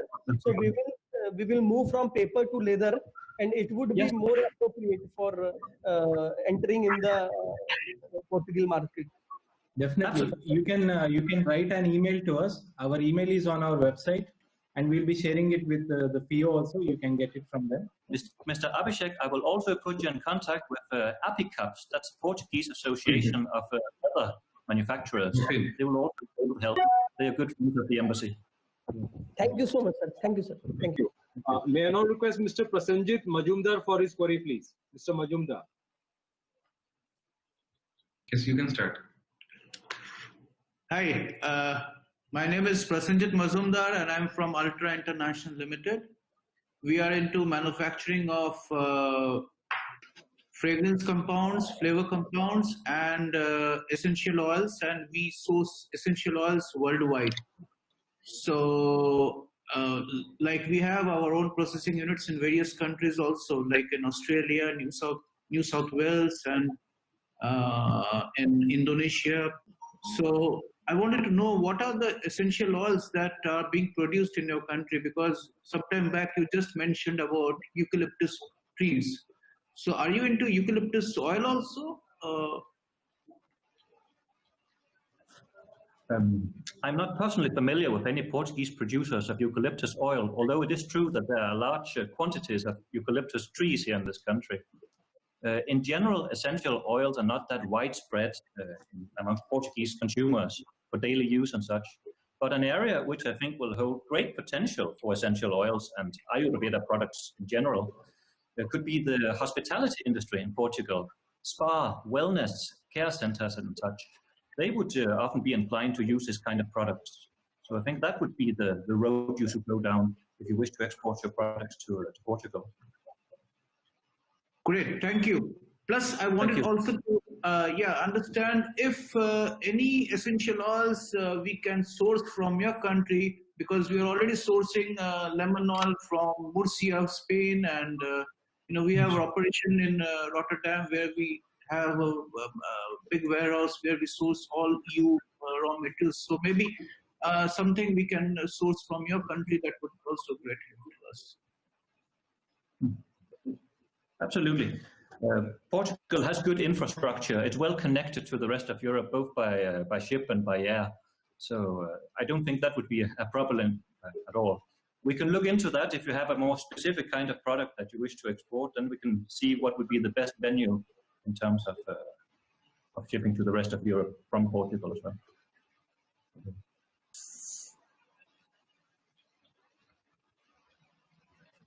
Mr. Prasenjit, sorry, you are not very well. Could not hear you. Yes. You unmute yourself.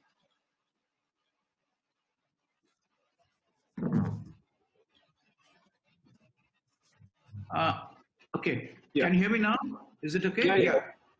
I wanted to understand basically the warehouse situation. Like you were saying that we can have a warehouse in your country, and from there we can distribute to various EU countries.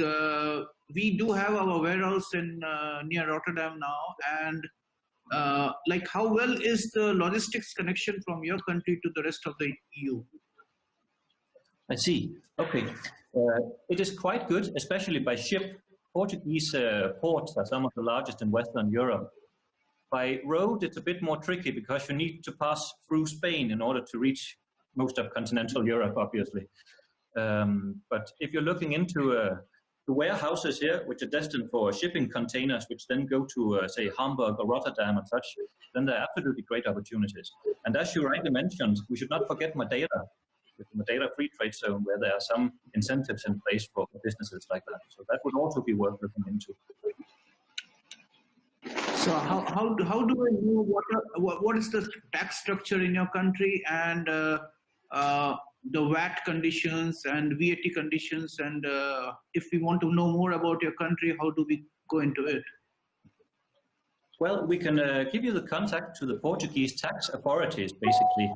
The AT in Portugal. They would be able to give you more detailed information. Basically, the VAT rates in Portugal are 23%, 13%, and 6%. Those are the three VAT rates they work with in this country. They are slightly lower on the island of Madeira and in the Azores as well. So as such, there is no, I don't see much tax benefit in separately in your country. Am I correct? With the rest of the European countries? Well, basically, it's not there's Madeira, of course, as we mentioned. They have tax incentives, which might be useful for you. But if we look beyond tax, I would also be fast to point out here that Portugal is a country where real estate is incredibly cheap. It's one of the cheapest countries in Western Europe when it comes to acquiring facilities. That's also one of the reasons that we are pushing for joint ventures with Portuguese companies here, or even building new Indian factories in Portugal and such, because there are great opportunities in that regard. Plus, the wages here are very low as well. The minimum wage in Portugal is 600 euros per month based on 14 months. It's definitely amongst the lowest in Western Europe and more than comparable to even the cheapest countries in Central and Eastern Europe. Great. So can I get some information about warehouse companies who are handling DG cargo in your country? Yes, absolutely. We will look into it and get back to you if you send us an email like the other. Mr. Majumdar, I would request you to send a mail to them, and probably they will reply to all your specific queries as well. I would request you to send a mail asking for all the other details also. May I now request Mr. Suresh Kumar for his query, please? Friends, we have a lot of questions. We have a lot of raised hand. I would request everyone to be kindly brief so that everyone gets the equal chance for raising their queries. Kindly be brief. In case of any specific pertaining to their products, importers list, etc., I would request you to send a letter or a mail to Indian Embassy giving HSN code so that they will be more than happy to reply to that. I would just request, just kindly be brief, as we have a lot of people who have raised their query. Mr. Suresh Kumar. Yeah, am I audible, sir? Yeah. Yeah. Yes. First of all, greetings and regards to my old friends from India and from Portugal. Basically, I'm from my Indian company, Siram Automobiles. We are the manufacturers of clutch plate and all the oil seals manufacturers, sir. So, is there any opportunity to export my? Is there opportunity to export my product like clutch plate and oil seals to Portuguese, sir? Mr. Suresh Kumar, I'm very happy to say that together with us in this conference today, I believe we have two gentlemen from Sovena, which is the largest oil seed using manufacturer in Portugal. They are a major producer of food oils in this country. No, actually, I'm not. I'm saying oil seals, the automobile product. Oh, okay. I heard oil seeds. I'm sorry. All right. Okay. In that sense, I'll go back to my earlier remarks about the automotive industry, that in the short and medium term, it might be difficult because they are not looking into to finding new trading partners right now, honestly. But in the longer term, yes, there might be possibilities, obviously. The Portuguese automotive industry is large. One factory alone here in Portugal, the Auto Europa plant near Lisbon, produces 1.6%, I think, of the Portuguese GDP. So it is a major industry in the country. It's just undergoing a hard time right now. So. Okay, so a part of that clutch plate, the oil seal is not only in automobiles. It's also in industrial components, like on machineries where we pour the oil. The oil seal is used in every machining. So is there any opportunity? Okay, in that sense, there's obviously more scope, yes. Absolutely. So, I mean, Mr. yes. Suresh, you write a mail to them and probably they will respond to it. Okay. So thank you. Thank you very much. May I now request Mr. Jawahar for raising his query. Mr. Jawahar.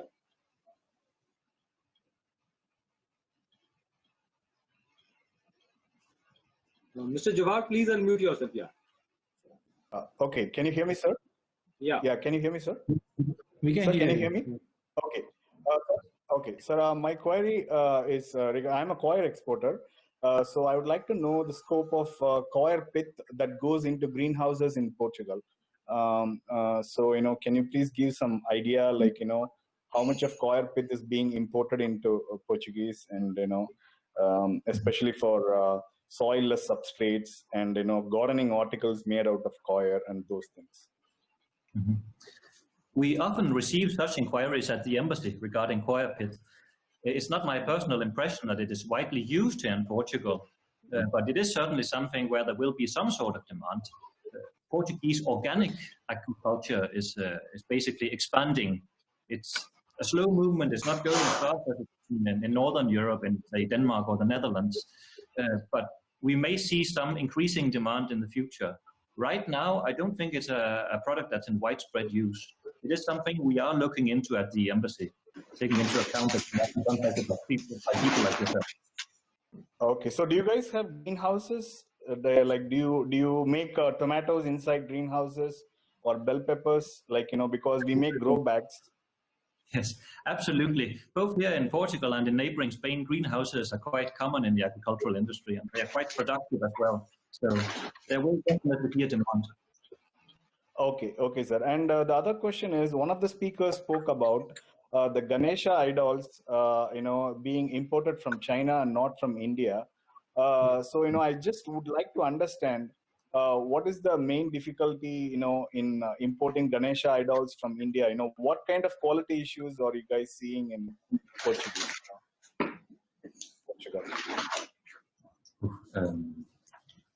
We don't have much information about specifics, I'm afraid, in that sense. I think if Mr. Nishank is here, maybe he would be able to give because of his personal experience.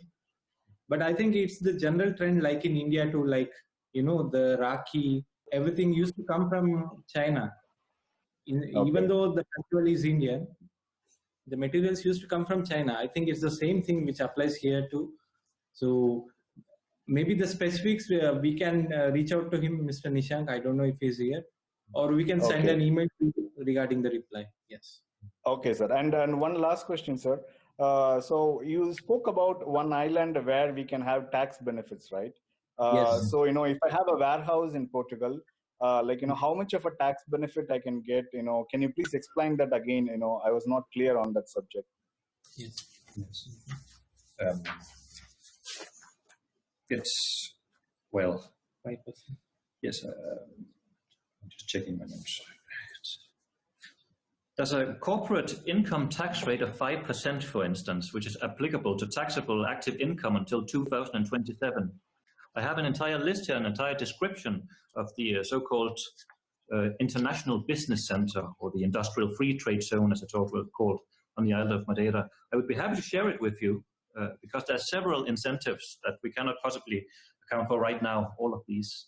But it's definitely a place which has a lot more to offer than if you place something in mainland Portugal. Also in terms, not just of food, but in terms of services as well, if that should be interesting.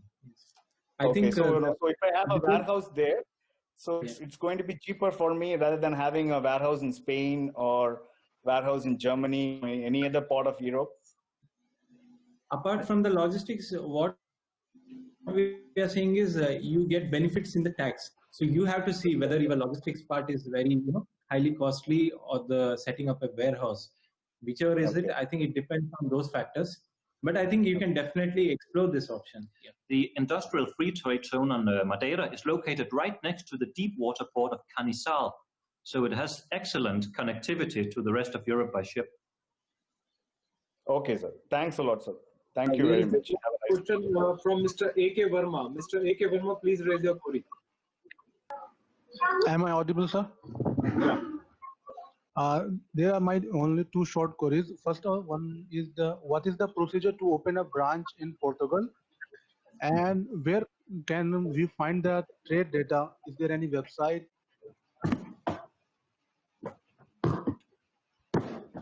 There are certainly websites, and we would be happy to share them with you.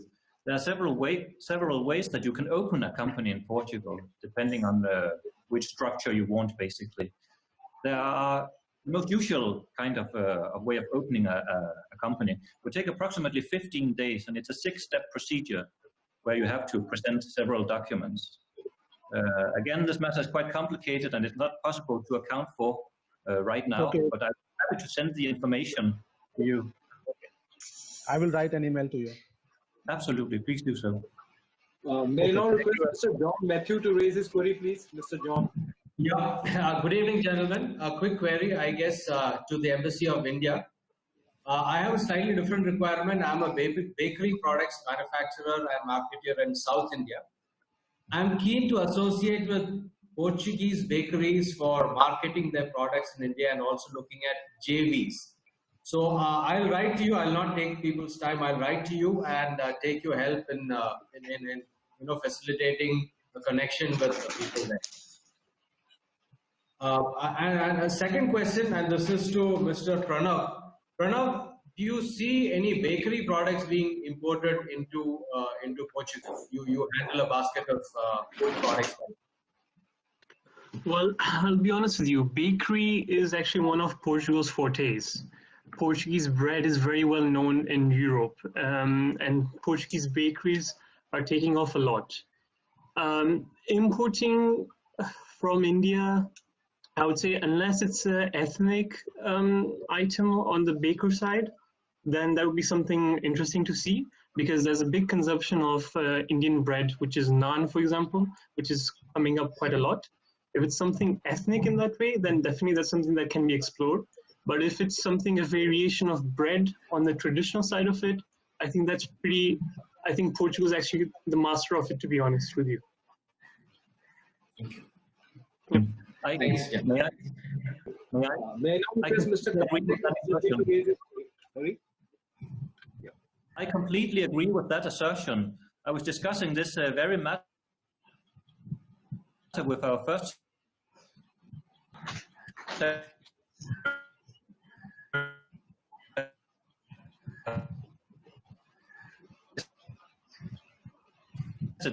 prospects to go through production. But Indian ethnic bakery, which is destined for the 120,000 strong Indian diaspora in Portugal, that would certainly stand a chance. Great. Thank you. Thank you. Thank you. May I now request Mr. Karthik Naveen to raise his query, please. Mr. Karthik.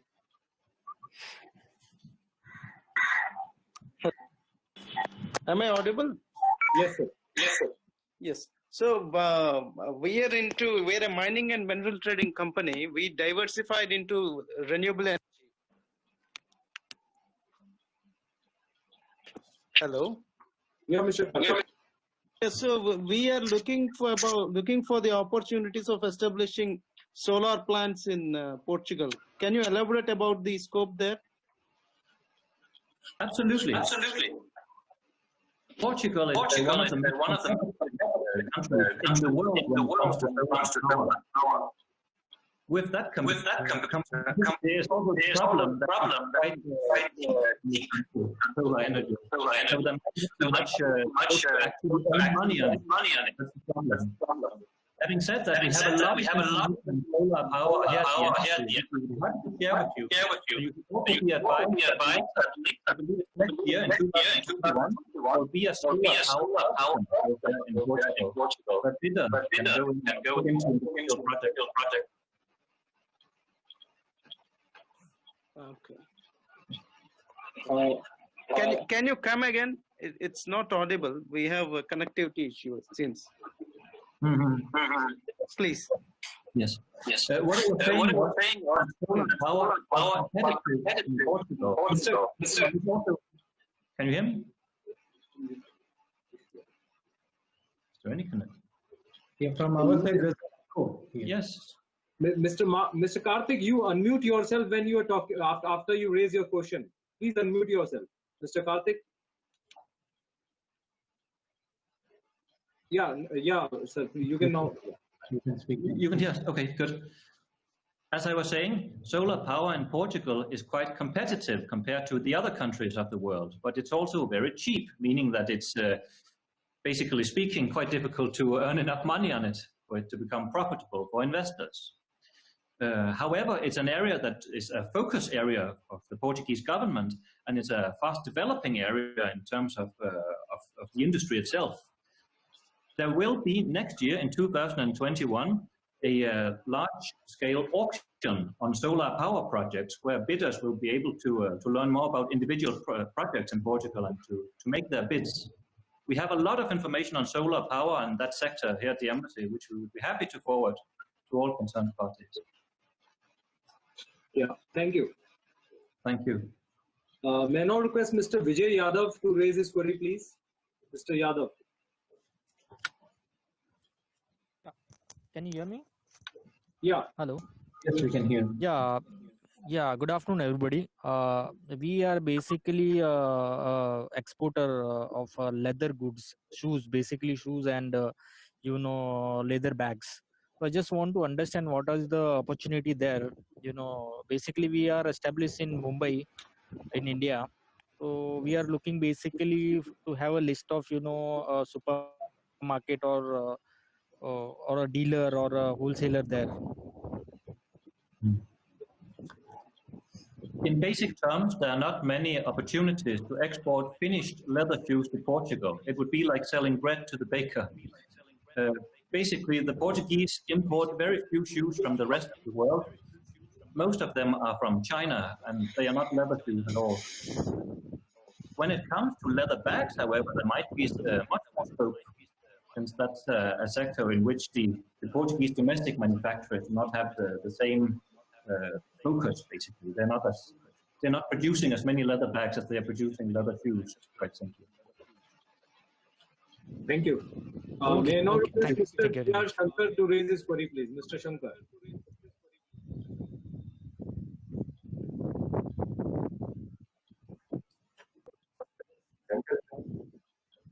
Hello? Yeah. Yes, Mr. Shankar. Hello, sir. Unmuted, sir. Sir, my question is, are you hearing, sir? Hello? Your voice is not clear, Mr. Shankar. So, you please, shall I unmute? Are you hearing, sir? Are you hearing now? Sir, Hello? I would request if you can send a mail. Your voice is not clear. It's not audible. I would request if you can send a mail. Yeah. May I now request Mr. Samarth to raise his question. Mr. Samarth. Hello, can you hear me? Yeah, Mr. I have a question regarding the past. Like, I can see the Portugal's import. I'm so sorry for that.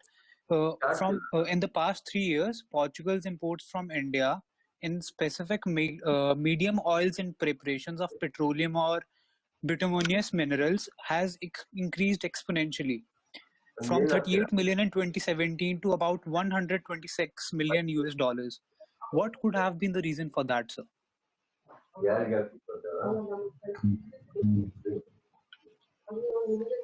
That is very interesting information, first of all. I was not personally aware of that.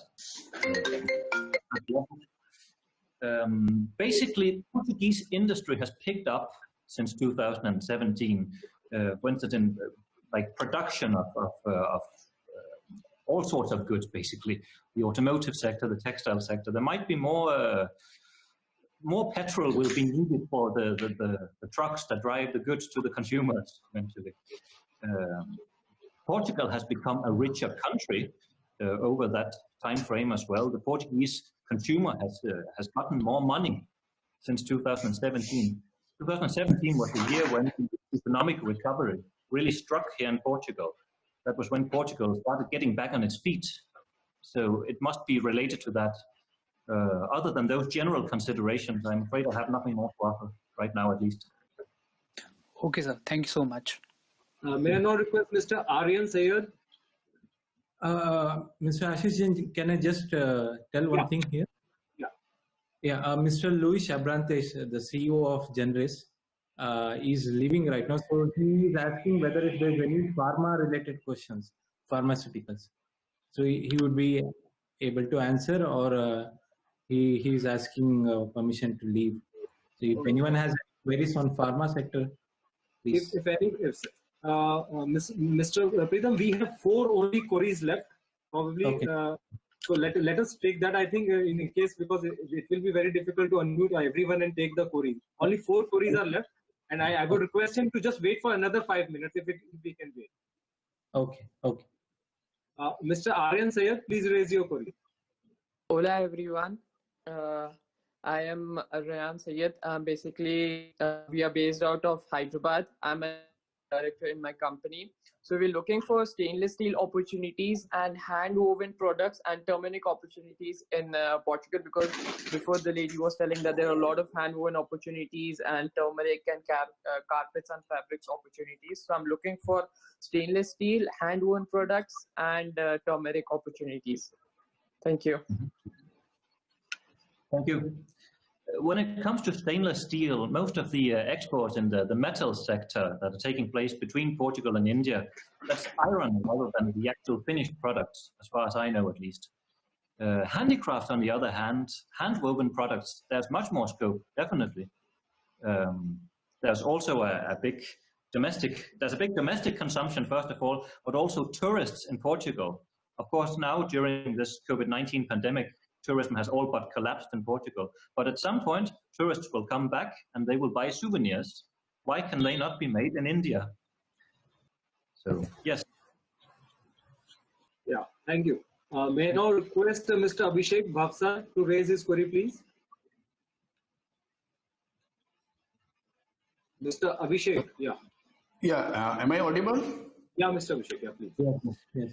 Yeah, actually, we are evaporative air cooler manufacturers from India, and my query, we manufacture household air coolers, residential air coolers and commercial air coolers. So my query is to Mr. Pranav.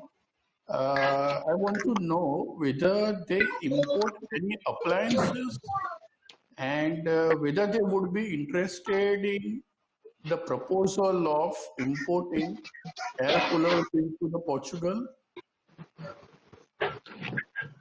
Mr. Can you hear me, Sir Vijay? Yeah. So my question is, we manufacture air coolers, household portable air coolers. I think that is actually quite a very good idea and a very good product, especially in Portugal, wherein it tends to be quite hot in the summer, unknowingly that hot. Air coolers is something that might be interesting to look at. It's very important for the item to have the necessary certificates. CE certification and ROHS certification are most important for electronic goods and DG goods. And if those minimum requirements are there, then definitely we can look into it for Portugal market. Yeah, our products are CE certified because we do supply to several countries in Europe. So, so can you share your email ID so that we can send you proposal and you can then look into it? Definitely, we can do that. Sir, we will be sharing the email ID and contact details of all the speakers with the participants today, sir. Rest assured. Okay. May I now request Ms. Poonam Garg to raise her query, please? Yeah, hello. Good evening, sir. Thanks for giving me a chance to speak to the speakers. Thank you very much. And actually, my simple question is, I'm the startup exporter. Right now, I'm exporting somewhere in UAE. And I'm basically from Haryana. And Haryana is a hub of rice and lots of products. So, and now right now, I'm exporting from Nasik. So, how can I be the can you please could I get the list of the importers where I can export my products in Portugal, or is there an option for that product in Portugal? Ma'am, you have to tell us about the products which you are exporting. Just share the details. Yeah, I'm exporting. Yeah, I'm exporting agro products like onion, mixed vegetables, fruits, and rice right now. Yes. We receive a lot of queries at the embassy regarding export of onions and potatoes and such, but there is really no scope to export that to Europe. They produce it themselves here in Portugal and in neighboring Spain. But when it comes to rice, you might find it interesting to know that Portugal is the country in Europe with the highest consumption per inhabitant of rice. They eat a lot of rice in Portugal, but most of the rice that they do eat here is domestically produced. It's either Carolina or Agulha, two domestic varieties. So even though at first sight it might not look as if there would be much scope to export rice to Portugal, there might actually be so if the rice that you want to export is basmati rice, for instance. Types of rice that cannot be domestically produced here. That's another thing that might also be interesting for you. Now, I don't know how big your company is, but one of the things that we have noticed is that exports of unprocessed rice is much, much cheaper than exports of processed rice to the European market and to the UK. So what Mr. Pulp told me the other day was that he knows of a factory in the United Kingdom where they dehusk the rice. They import the rice, the raw material from India, and then they dehusk it there and sell it. That's much more viable in financial terms. So perhaps you could, if your company is big enough, set up a rice dehusking manufacturing facility on the island of Madeira, for instance, using Indian rice. Thank you. Thank you very much. Thank you, sir. Thank you. Thank you very much for sharing, in fact, the business proposal with her. Yes, thank you. Thank you very much, sir. May I now take the last question of the today's session? I would now request Mr. Akshay to raise his query, please. Mr. Akshay. Hello, everyone. This is the last question of the session. My company is a new into the surgical equipment and hospital supplies. So I'd like to know what is the scope of these surgical products in Portugal market. And another product which I would like to know is jute shopping bags, which is actually recyclable and is very good for the environment. So can you please explain on it? To take the last thing first, jute shopping bags is something that we already have a list of Portuguese companies that are dealing with, and we'd be happy to share that with you, of course. It is as we've talked about handbags before, we've talked about handicrafts in general. Jute bags basically follow into that, they're basically part of that category. So jute bags, again, when tourism returns to Portugal, we will see increased consumption of that kind of goods, I'm certain. Regarding medical products, of course, that is medical and surgical products. Portugal is quite a competitive country, or at least becoming quite a competitive country in terms of medical treatment, in terms of the new private hospitals popping up in Lisbon. So there will definitely also be demand there in general terms. All right, so thank you. Thank you. Thank you very much. Friends, we don't have any more questions. In fact, I must compliment and appreciate the efforts of the embassy as well as all the panelists who have taken such a great time to respond to all the queries. In fact, generally in some other sessions, because of the paucity of time, we generally are not able to take all the questions. This is, I would say, a first webinar wherein we are able to take all the questions of the participants. I must appreciate and compliment and thanks all my panelists, Embassy of India in particular, for responding to each and every query of Indian participant. I would also like to thank Mr. Luis also for holding on till the end in spite of his busy schedule, in spite of the things, his pre-scheduled things. Friends, even in case all the participants, although they have raised their queries, even if there are any other queries during the even after this session or maybe subsequently, all are requested to kindly send the queries to us directly to the embassy. They will be more than happy. Indian embassy in Portugal is very supportive, very cooperative in terms of any of the information to be shared with the Indian companies. They have been really working hard to promote bilateral trade and economic cooperation between the two countries. With these words, we would like to officially close the event. I would like to again thank His Excellency Ambassador Madam Malvika Priyadarshini, Mr. Pritham, and his whole embassy staff as well as officials present today, and the efforts being made by them during the last 1.5 months in making this event possible. I am sure the event might have been very useful and informative to all the Indian companies and all the panelists, Mr. Luis Abrantes, Mr. Nishant Popat, Mr. Pranav Tejas Kumar Katkar, Mr. James Koila Lima, Mr. Abhijit Kulkarni, Mr. Rajat Khurana, Mr. Albino Alvarez. They have been very useful. They have given very useful information, insight, and they have been very supportive. In fact, I could see really a lot of business engagement happening after this meeting between the Indian participants as well as our distinguished panelists and speakers. With these words, I would like to close this event. Just for the information of our participants, I'll just give a brief about our forthcoming virtual events. Friends, we have a lot of forthcoming events launched. We have an Indo-Africa e-exhibition coming up in September first week. We have a virtual trade show happening with the Tunisian buyers. We have a India Engineering Week focusing on Europe region. We have a 4PS Africa virtual show. We have a G International Health and Wellness virtual exhibition. Besides, we have also in a process of launching lots of webinar virtual conferences focusing on West Africa, North Africa, Laos, Bahrain, Thailand, Peru, Guatemala, Germany, Panama, Poland, etc. All these information can be made available or can be seen from our website www.fieo.org under International Events column. And for in case of any tail participation, you can always write to us, to me, to any of our team members. With these words, I would like to thank all of you for participating in this event. Thank you, Embassy. Thank you very much. Thank you, panelists. Thank you, speakers. Thank you, Indian companies. Thank you very much. Be safe, be healthy. Thank you. Thank you very much. Thank you. Thank you. All the best. Bye. Safe. Please write to us if you have any queries. We'll be happy to answer. So definitely. See you all once again. Thank you, Mr. Pritham. Thank you. Thank you, everyone. Bye-bye. Take care. Bye. Bye. Okay.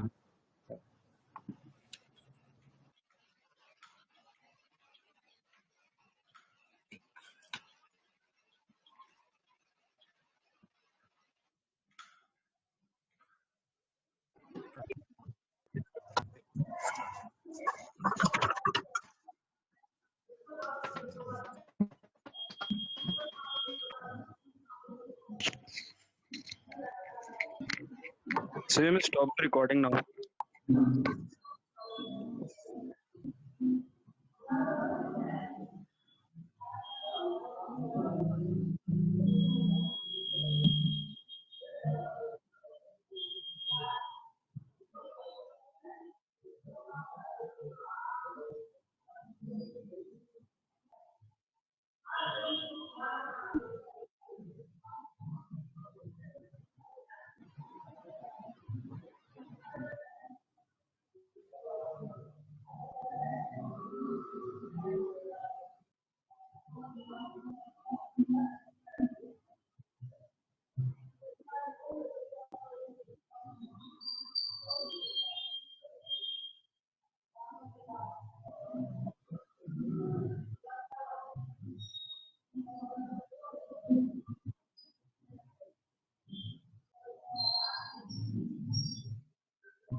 Okay.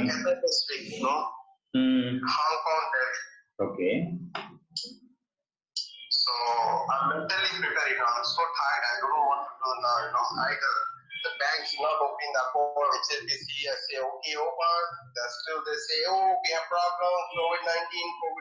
Oh, the drama going on. I wait for another one more week. They don't open my account. I just don't bother. I just tell the government that okay, this is a problem. I will flag the business. Okay. Because now they're not operating business. Of course, I'm